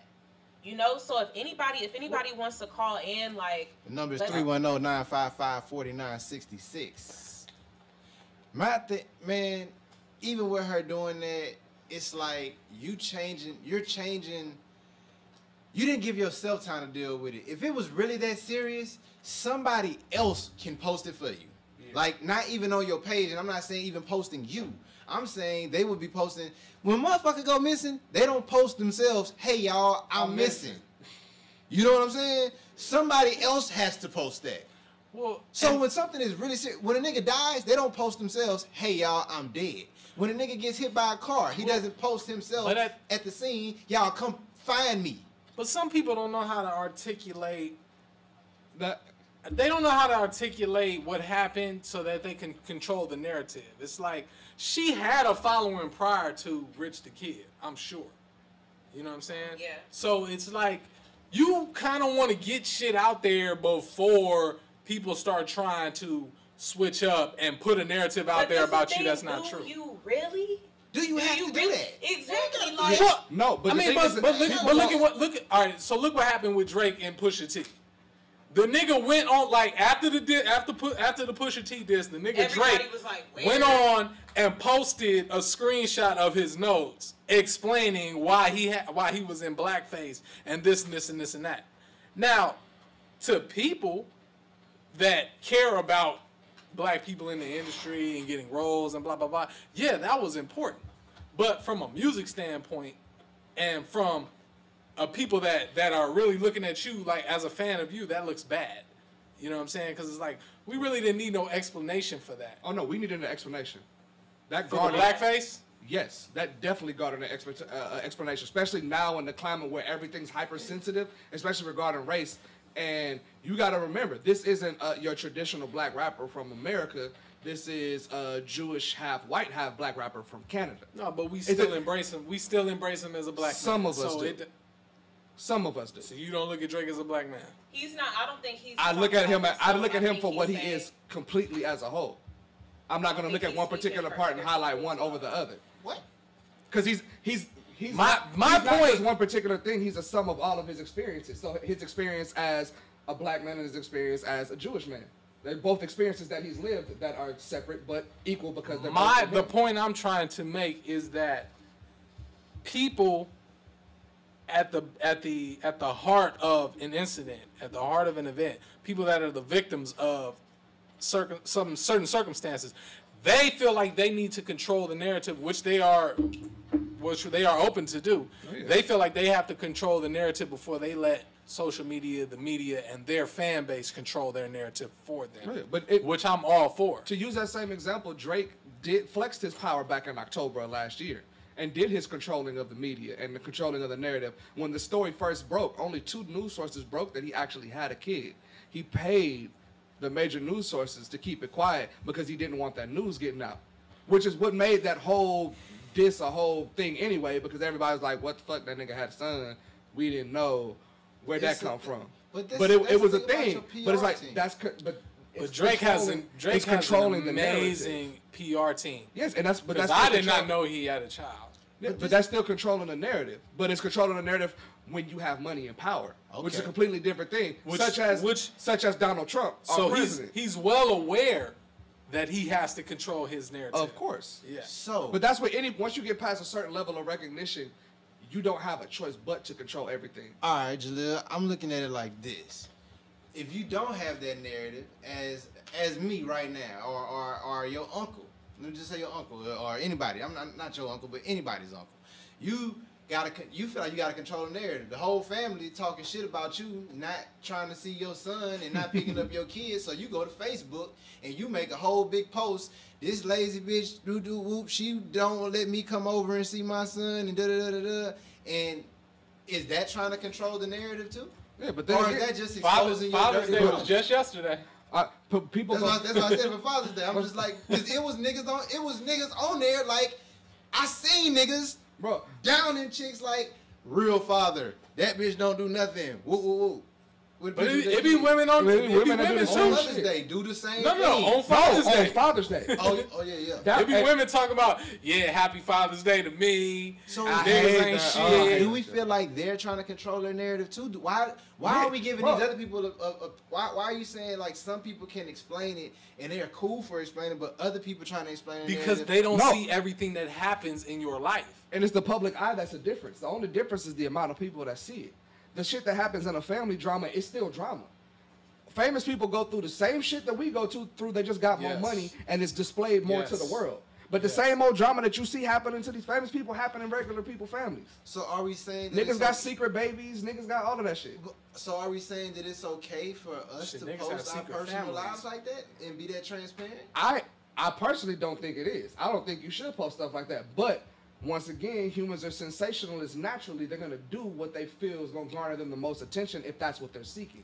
But I also don't understand why everybody was so, like, big mad that they didn't know that Drake had a kid. And it's like, nigga, he's Drake. It was more like what he did, like, to hide it. Went to extents to, like, hide it. And well, I heard that he was going to reveal that They said he was gonna reveal that he had a baby through the Adidas thing. Yeah, because he had a shoe line out called Adidon. The commercial had been like running and stuff. Like I seen the commercial. I didn't know that was his son until the Pusha T diss. I was like, oh, that's his kid. So now it takes a little bit of sting from the Pusha T diss. Well, it took because the ad had been running for weeks already. Nobody had never seen it. Nobody knew that was his kid. I never saw it either. I never saw it. People had no idea that was his child. This is all his PR, I guess. I think people are just very much enamored with social gratification. Yeah. Through technology. And I think that's just... And that goes along with this clout chasing thing and us seeking attention. And mental health. Mm-hmm. Yeah, it's really mental health. It's creating a mental in this room who saw a commercial. It's creating Jaleel is a special guy, y'all. It's creating a mental disability among us. It's not one that's been existing because something on this scale has never existed before. For the most part, for a long time, whenever you felt something or whenever you had a feeling about something before social media, you had to find somebody to tell. You had to find somebody to talk to. You'd have to create a best friend or people would talk to their barber or whoever they talk to. Yeah. But now it's like therapy happens a lot at the barbershop. Yeah. In the beauty salon. You talk that used to be how you talk about your problems, but now it's in the comment section. You see people at the bar? At the bar. Bartenders. Therapists. Mm-hmm. In the Lyft and the Uber rides. Lyft and Uber rides. Taxi security guards. Niggas are unload. Therapists. Hey, listen. They tell you a lot. Bus drivers. Because they know they ain't going to see you again. Nigga, it's crazy. I'll be doing Lyft and I'll be like, motherfucker, are you telling me this? Like, are you really telling... Man, this nigga... Y'all, kid you not. Shit. Saturday, I don't think this was a Saturday night. This nigga got in that bitch. They was talking about where they go in LA to get their massages and shit. And he was talking about, I don't like going there. They only got old bitches. But man, he said, they'll finish you off though. And that 60-year-old woman jumped up on that dick. I was like, 60 years old, bro? That's crazy. Nah, bro. 60? I'm just like, I don't know. Sade's 60. But you talking about this? You talking about taking your Lyft driver? First of all, you telling me what Angela prostitution Bassett is is going close on. to 60. Right. First off, you telling me what prostitution is happening. Like, you literally just told me that you commit a crime. Right, like what if I was a cop that drive Uber to make extra money for my kids' graduation or some shit? Cops do not drive Uber as a side gig. Trust me. No, that was a joke on one of the things. There was a cop, and he was like, I drive Uber in my spare time to make money for my kids' graduation. So that would be the most. Hey, you could really find out a lot about crime doing that. Doing Uber Uber just unload. Hey, watch niggas gonna start sending niggas undercover as Uber Lyft drivers to catch people confessing crimes. I really just let people talk to me because I don't know who you are. I don't know why you back there. I don't know where you going. I've had niggas tell me their life story when I was giving them a ticket. You feel me? Niggas be telling me shit like, bro, you sure you want to share that with me? Because that doesn't stop anything. And these antibiotics I had to buy, them bitches expensive. I don't know how I'm going to pay for I just sucked my baby mama in the jaw and da-da-da-da. I'm like, okay. I kind of gotta arrest you now. Yeah, I didn't even need to know that. Where's she at? Wait right here. No, it was a lady I cited, and she called her mama. Mama came up, was like, why you did all of this? And I had to explain to her, like, listen, do you know that your daughter was calling me and my partner all kinds of faggots and bitch ass niggas and blah, blah, blah, blah, blah, even though she was in the wrong? So then she turned back and looked at her daughter like she was fucking crazy. And then she looked back at me and said,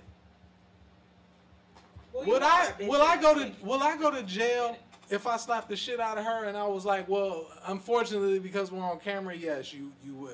But you know what I'm saying? If you take her home and beat her ass. If you just go home peacefully and do everything out of my sight, I ain't got no problems with that. Speaking of Uber and Lyft, so I got into Uber today on my way to the station, and I get in, and I could just tell I don't want to paint this man as that, but he just looked like the OG to me. Period. He just looked like the OG, right? I get in the car and he goes, marijuana? And I'm like, nah, it's Mariana. And he gonna say, I was close. I said,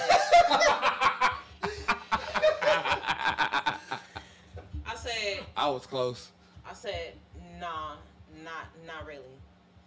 So then he turns around and he looks at me. He was like, I think I picked you up before. And I'm like, nah. And he proceeds to ask me, you ever got picked up in a white Charger with 2 black stripes? And I'm like, bruh, I don't know. Like, how the fuck am I supposed to remember that? Like, out of the hundreds of rides that I've got. I just put my headphones in and I'm just like, everybody is not meant to be an Uber driver. I've been picked up by the same person before, though. Lyft driver, y'all. I have. I done like the regular people. I've been picked up by the same dude. I have. But I mean, that is some weird shit to remember. But he called you marijuana though. He was shooting this. Yeah. He did. I'm gonna give him 2. I'm gonna give him 2 stars. You gave him 2 stars? Oh yeah, I'm good for that. I give niggas 2 and 3 stars. Wow. Number 1. I know it's fucked up to do, but you don't never tell them. You don't never tell them why. You don't never say that I'm gonna give you 2 stars. No, nigga, they know why. How do you think they know why? If I get in your car and your shit is dirty, that's a star automatically. Yeah. I got into his car and it was dirty. What y'all call that? If I give you a quicker route, because I know you're not from LA, and I am, and I give you a quicker route than the one that you're taking because you trust this technology more than me, and you give me attitude, that's another star. I'm just saying. I will quickly take stars off. I know this is how you make a living, but I don't give a fuck. Another star? If your car stinks, what's the music? Hey, I've been on Uber. Music I could give a fuck about because I will just tell you to turn the radio off. If you refuse, that's another star, nigga. How you gonna tell nigga cut that music off in their car? Because I'm the patron in the car and I'm paying for this ride. I'm just now getting off work and I don't want to hear and back that ass up Look, right now. This like, is my thing. I'm not in the mood to hear that while I'm trying to get home from work. Another thing you Uber and Lyft drivers have to stop doing: stop playing your music based off who you think the customer is. Yes. I don't that's just listen so racist. to the radio. Yes. I don't listen to the radio for one, and for two, the last thing I want to hear is hip hop anyway. I either want it to be quiet or I want to hear jazz or classical when I'm in. I'd rather you ask me what do I want to listen to. Yeah. That's another Offer me story. the aux That's something like I don't know what I might be in the mood for. So if you ask me, I might just say something that I find comfort in. Listen, as a nigga who do rides from time, like nigga, I asked the motherfucker what they wanted to listen to. Worst decision I ever made in my life. Gave these people a ride from Long Beach to Hollywood on a Saturday, and they decided to put on a Justin Bieber Spanish version of whatever the fuck, some reggaeton shit. Nigga, my head was throbbing by the time we got to Hollywood. No, they went to Universal Studios. But they gave you 5 But you got 5 stars though, huh? I don't give a fuck about them 5 stars more than my you mental do. health. Yeah, you do. Honestly, bro, the worst thing, my biggest complaint about Ubers, and this shouldn't be a fucking complaint, honestly, is niggas that fart in the Ubers, bro. And I'm not joking, bro. And don't crack the window? Oh, bro, they leave the window on. They think you don't know. Like, nigga, I know you just farted. I called one of the my whole Uber smell in drivers here out just when he did changed. You called him out? I called one of my Uber drivers out. I'm I like, was on my way to the airport and I'm trying to catch a vibe, and it was late. It was late at night, and he farted, and I was like, so. Did you hear it? I smelled it, bro. Oh. And the way, you know how like some people just got the I just farted face. Yeah, He had the I just farted face. You knew it because he kept looking in the rearview mirror. Like, Yeah, he was looking in the rearview mirror, so I was like, I'm like, yeah, nigga, I smell that. Look. I go. So you just gonna fart? Right. And he goes, excuse me? Okay. Can you roll the windows down? And then had the nerve to say, make sure you give me 5 stars. 5 stars for what? 5 stars for farting? Funky ass 5 stars. Fuck your 5 stars. Get your 3 stars. You down to half a star. I feel like it's the rudest shit ever, or at least carry Febreze in your car. Like, the reason why I felt like his car was dirty, bro, like the seats could be clean, but the floor of the car could be filthy. And I'm just like, just because we're putting our feet there does not mean that it shouldn't be clean, bro. well, I mean, it's that I give a pass on. No, that I give a pass on because when you got a bunch of people hopping in and out of the car back and forth, you're guaranteed for foot wise for that shit to be. They would have to stop every 2 or 3 rides to clean that shit out. That gets tedious, especially when you're trying to get on a roll.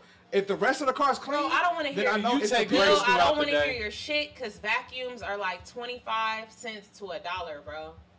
No, that shit's nasty.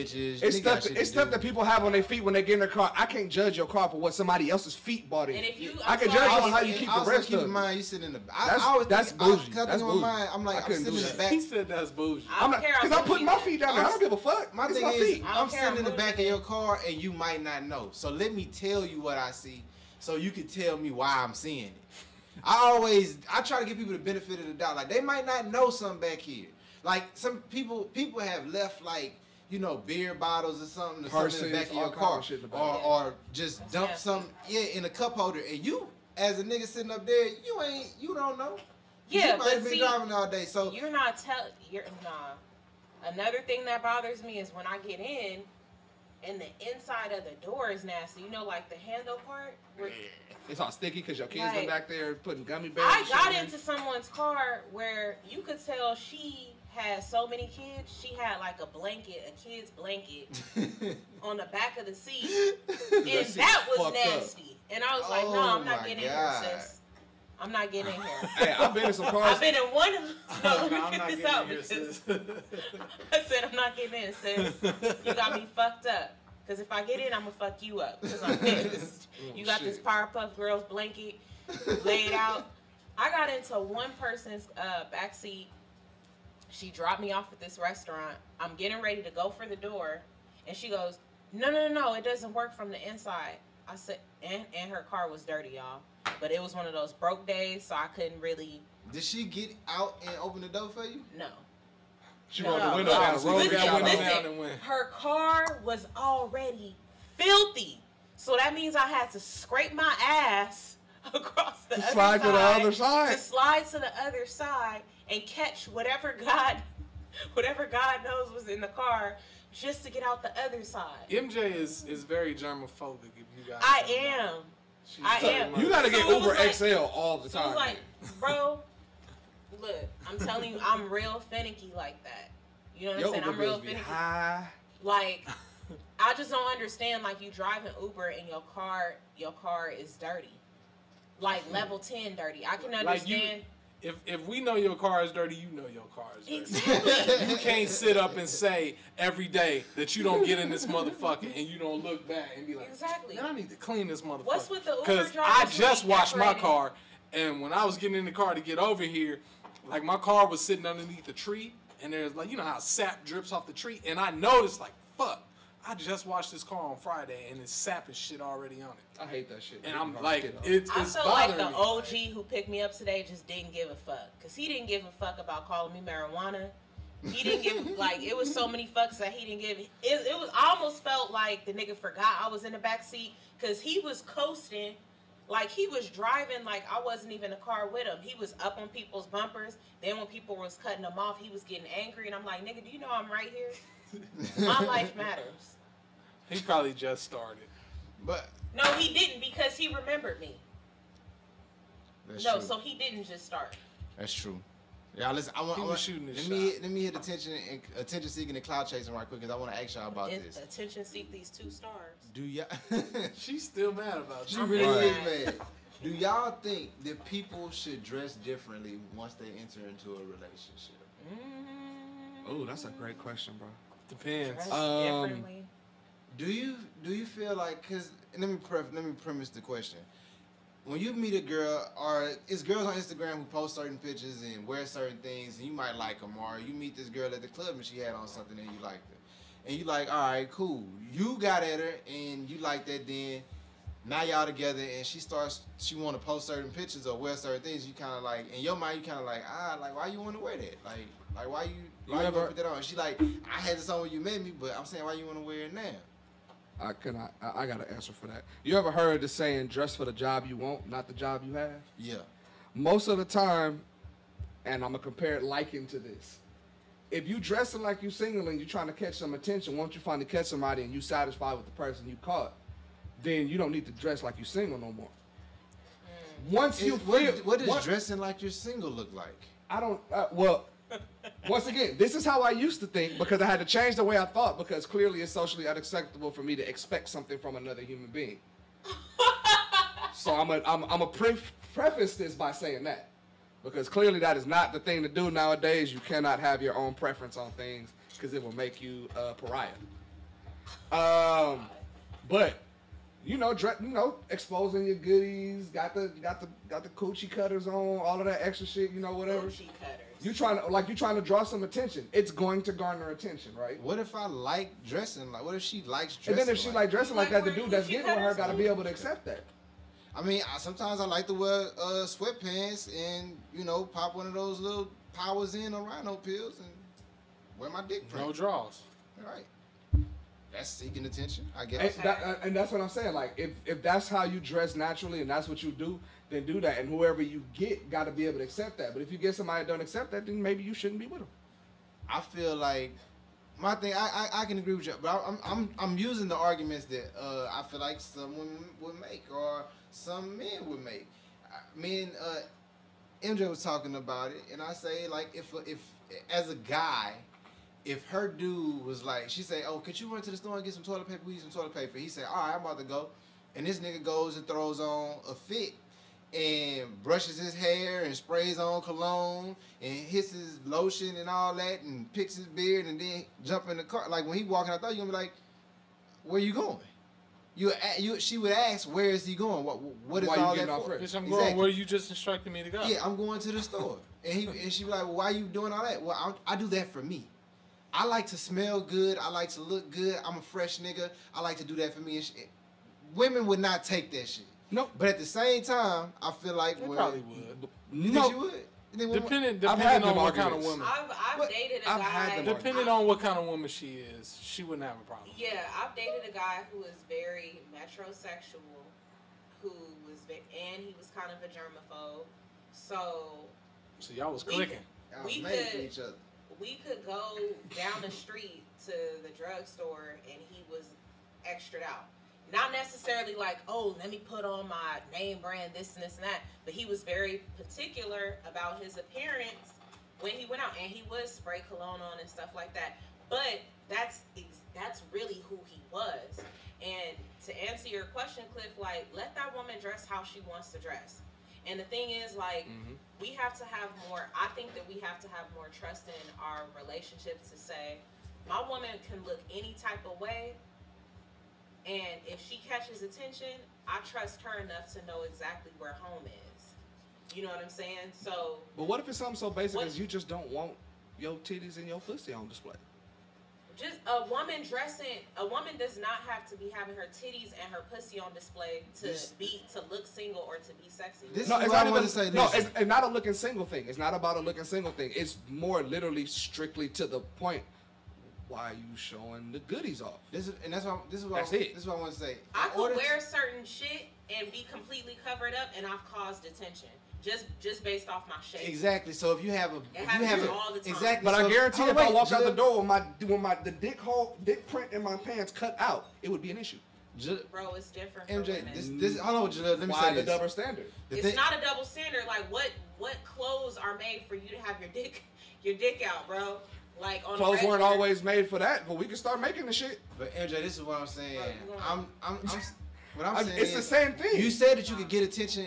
You get attention already in sweatpants. So if you know that you get attention like that, and you're dating somebody, and it's like I got somebody. Like why? And you know you're gonna get attention in sweatpants. Why would you want to draw more attention? And my other thing to say too, I don't feel like in order to be bad or in order to show off that you are a beautiful woman, you don't have to expose yourself. You don't have to be a bad bitch. Louder for the people in the back. To be a bad bitch, you do not have to expose your goods and be seen as a fucking sexual object. Let me tell you something, bro. Thank you, bro. You guys have known me long enough to know you guys know like my style and stuff like that. So I went to the club probably 2 weeks ago with my friends, and they let you in? Go ahead. I'm sorry.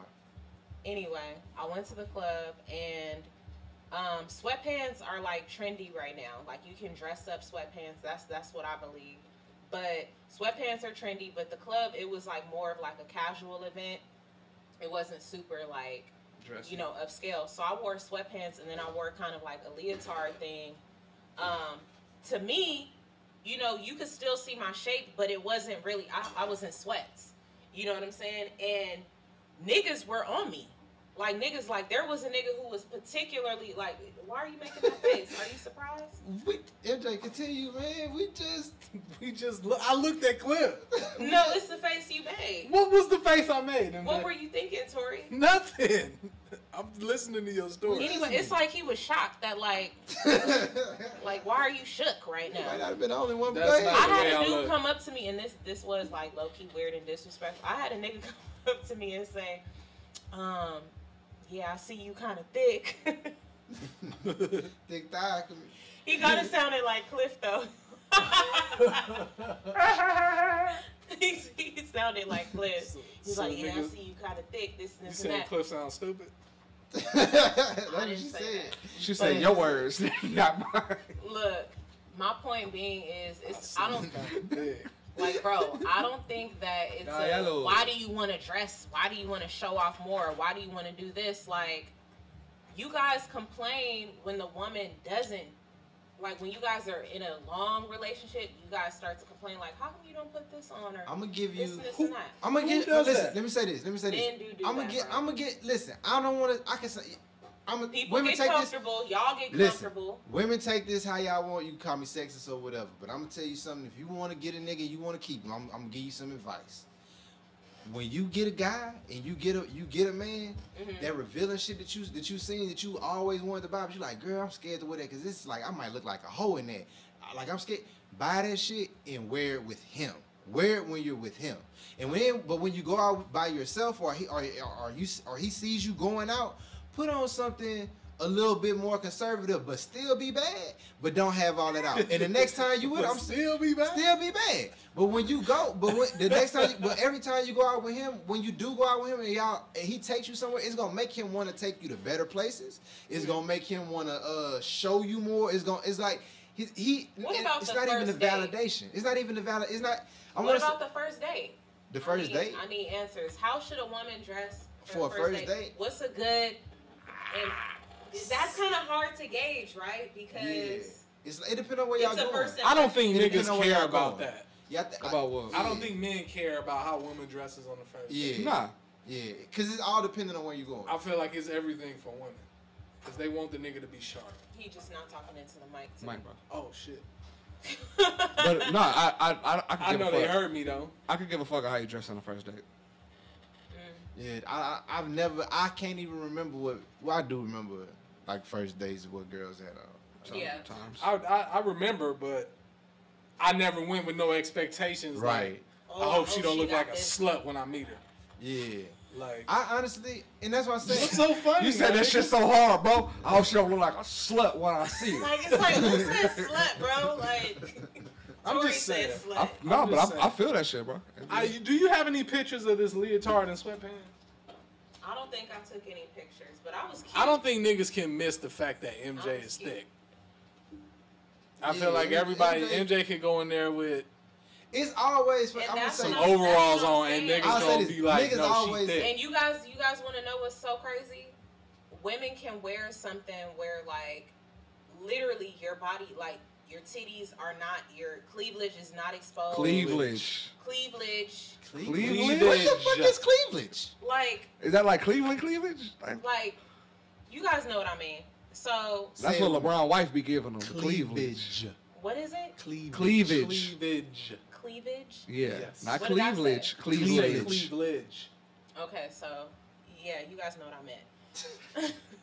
Anyway, so you guys, we can literally wear something that isn't physically exposing, right? But if it fits our shape, it still causes attention, or it's still because niggas got imagination. Not just niggas. Thank you. Thank you. It's not just that. I've been out where I've had on like a bodysuit, right, and like gym shoes. Oh, we remember that. So my thing all gold. No, not that outfit, bro. You wildin' right now. We remember, nigga. You got pictures. Look, you wildin'. How am I wildin', nigga? You took pictures. I was going somewhere right across the street from my house, right? And you I felt knock it off, but nigga. the looks that I was getting from women and men, some of the men, it was kind of like they were looking, but then it was just like they were big-eyed, and I'm like, nigga, my titties aren't exposed, like. But that's what I'm saying. I get it, and I get it, but it's just like, damn, that's the society we're in. Exactly. It's always been that way though. That's not a new thing. I was working. I remember I was working a job one time, and my boss literally told me that there was certain jeans, I guess, that I had on. She told me I couldn't wear those because my ass was too big. Really just being straightforward. She told me I couldn't wear those because my ass was too big, and I was like, distraction. I said, yeah, pretty much, bro. And I'm keeping it real. And I was like, so if Abigail wore this, and this is a real person, I was like, if Abigail wore this, and she's a smaller framed woman, Abigail sound like she ain't got no ass at all. She didn't. But my point is, if Abigail had on same brand shorts, right? But because I'm a shapely woman, it's like, oh, that's too much. It's too much attention being caused. So yeah, I see. And so now we're talking about you have to look a certain way to be able to wear certain things. I think that's what society says. And, look at it right now. It's summer, and bro, if you go out on a date with a woman right now, and she and let's say you guys are in a relationship and she wears a maxi dress and she's covered up. You take her, I don't know, to the family barbecue or whatever, and she has on a maxi dress. Bro, if she has ass, even if she's completely covered up, everybody's looking. Hell yeah. Of course they are. Yeah, and that's cool, but and that's what you can walk down the street, niggas gonna look. That's still sexy, and she could still be bad. And that's classy to me. I feel like that's classy. It's still classy. You Yeah, got a dress, you gonna have single? you gonna have ass no matter what you wearing. But first of all, you can't hide the fact that you got ass. Yes. If it's there, Niggas is gonna see that. You can wear a paper bag, niggas gonna see through the paper bag. Oh, she got ass. Niggas is so focused on our imagination and you having the ass that when we finally see that naked ass and it don't live up to the expectations, niggas be sitting up disappointed like, as fuck. I didn't even know it was on. gonna be like that because nigga, I had all these preconceived notions, nigga, that you had super ass because I seen you and some shit and I knew I saw a hump that night. It's a difference between wearing like a maxi dress, which accents the curves, rather than wearing something that's literally like painted onto your ass. Yeah. Okay. I think when cut to a point where you can almost see the lips of it. Yeah, I get it.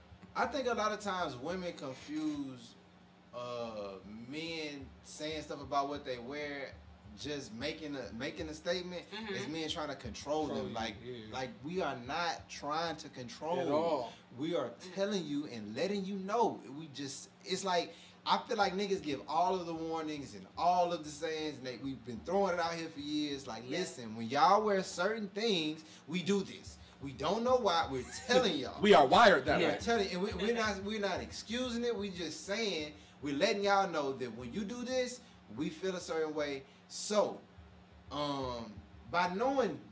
a woman knowing this and being socially conscious of the fact that guys are gonna look, and we have an imagination that goes beyond what you already have on. Men have crazy imagination. I feel like as a woman who wants to be respected and wants to be seen as a woman who has a guy, he makes her happy, whatever.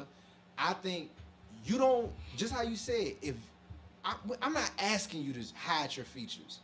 I'm saying when you wear what you wear, you know, when we put on outfits, we put them on knowing what type of attention we gonna get, knowing where we going.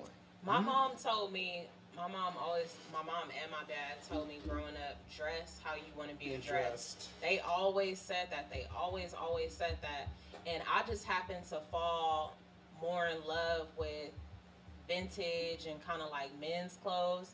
And I always thought that was sexy to me. I always thought like suits and certain shit was sexy. And, you know, it's only been like a handful of bitch ass niggas who've been like, oh, you need to switch it up, or you need to do this, or you should change this, or whatever, right? But I would just say that it's a fine line. Like, I sometimes it's really hard to say you want to empower women and tell them to dress how they feel, right? Yeah, like if you want to dress sexy, and somebody might look at it as being slutty or whatever, but it's like, sis, the clothes were made, and if that's what you want to wear, that's what you want to wear.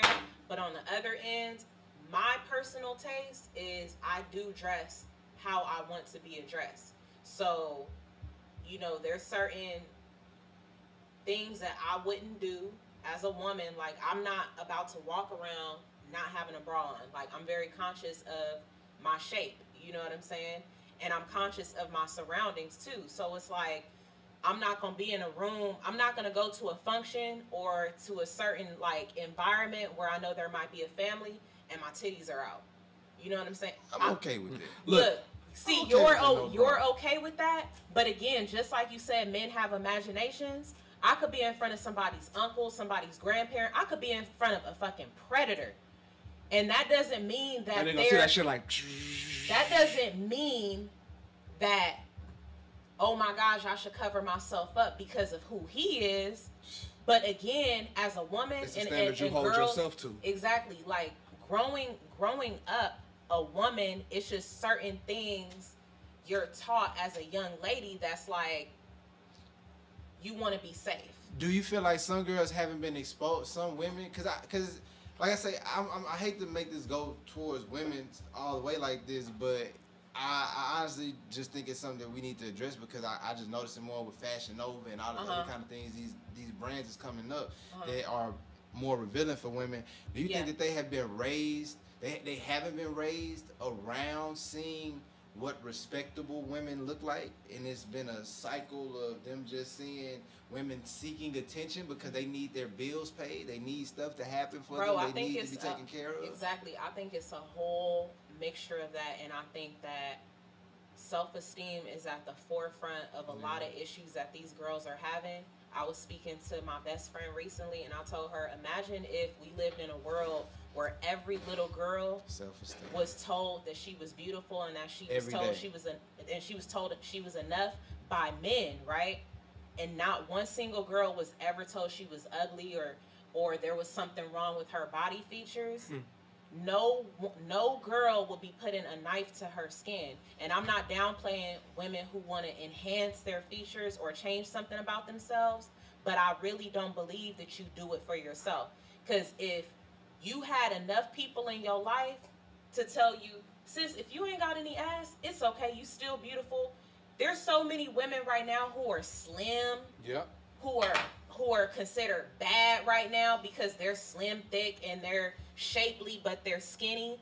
You see how that changes? And so it's like they should just be themselves. It's and the sad part about that, MJ, is that there's people out there actually combating you doing that positive reinforcement. There's people out there that are actually against that because they feel like it doesn't play to their favor. I posted a couple weeks ago. I posted something on Instagram that said, "Today is Tell a Black Woman She's Beautiful Day." I love that, Tori. And it was a few people that was like, "This is dope. I love this," and it was getting likes. And then one of the niggas, and I'm sad to say that I actually know this brother. He said, "Nope, I'd rather just like the pictures because every time I try to do it, they feel like I'm getting at them." And I was like, "So, well, my brother, that in my mind, I'm thinking like, well, that's unfortunate." And I just told him, well, just do it in a way that she won't think it's like a creep or something. And he was like, it just was like this long argument.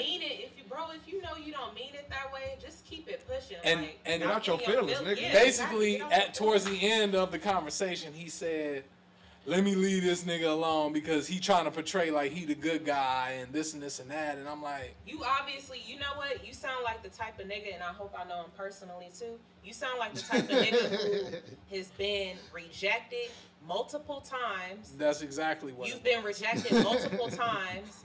And you need to get your self-esteem together, bro. Get your self-esteem together.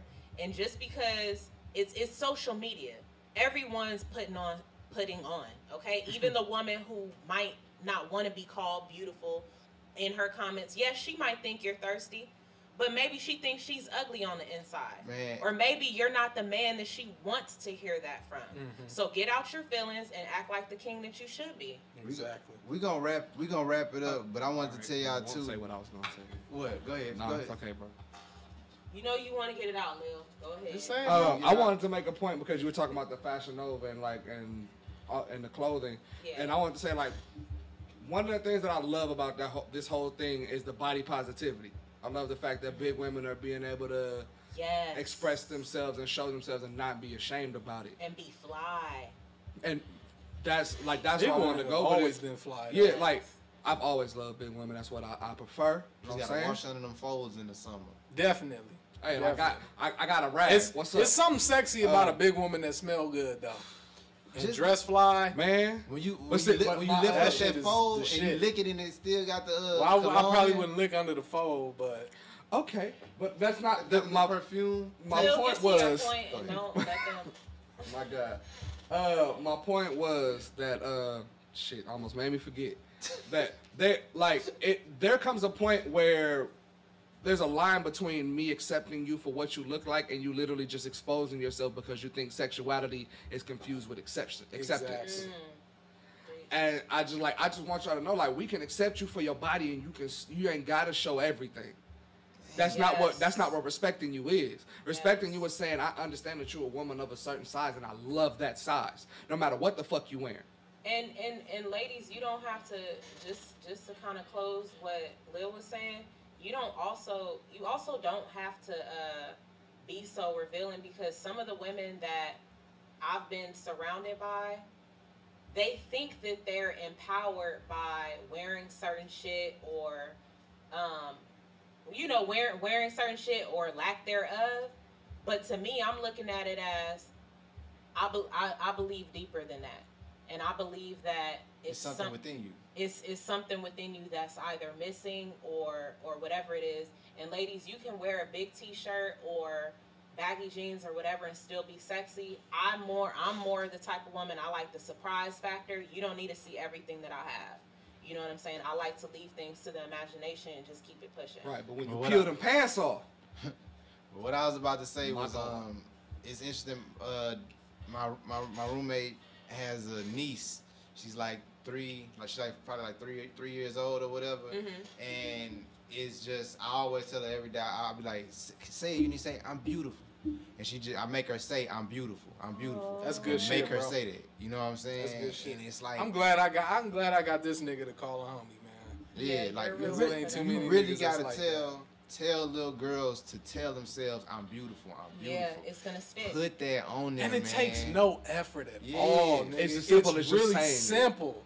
But some people just look at it as like a chore, or like something that's gonna fucking drain them or something. Why is it so hard for niggas to do the right thing? Like, it's not that difficult. It's just decent. Because maybe they don't think that about themselves. So.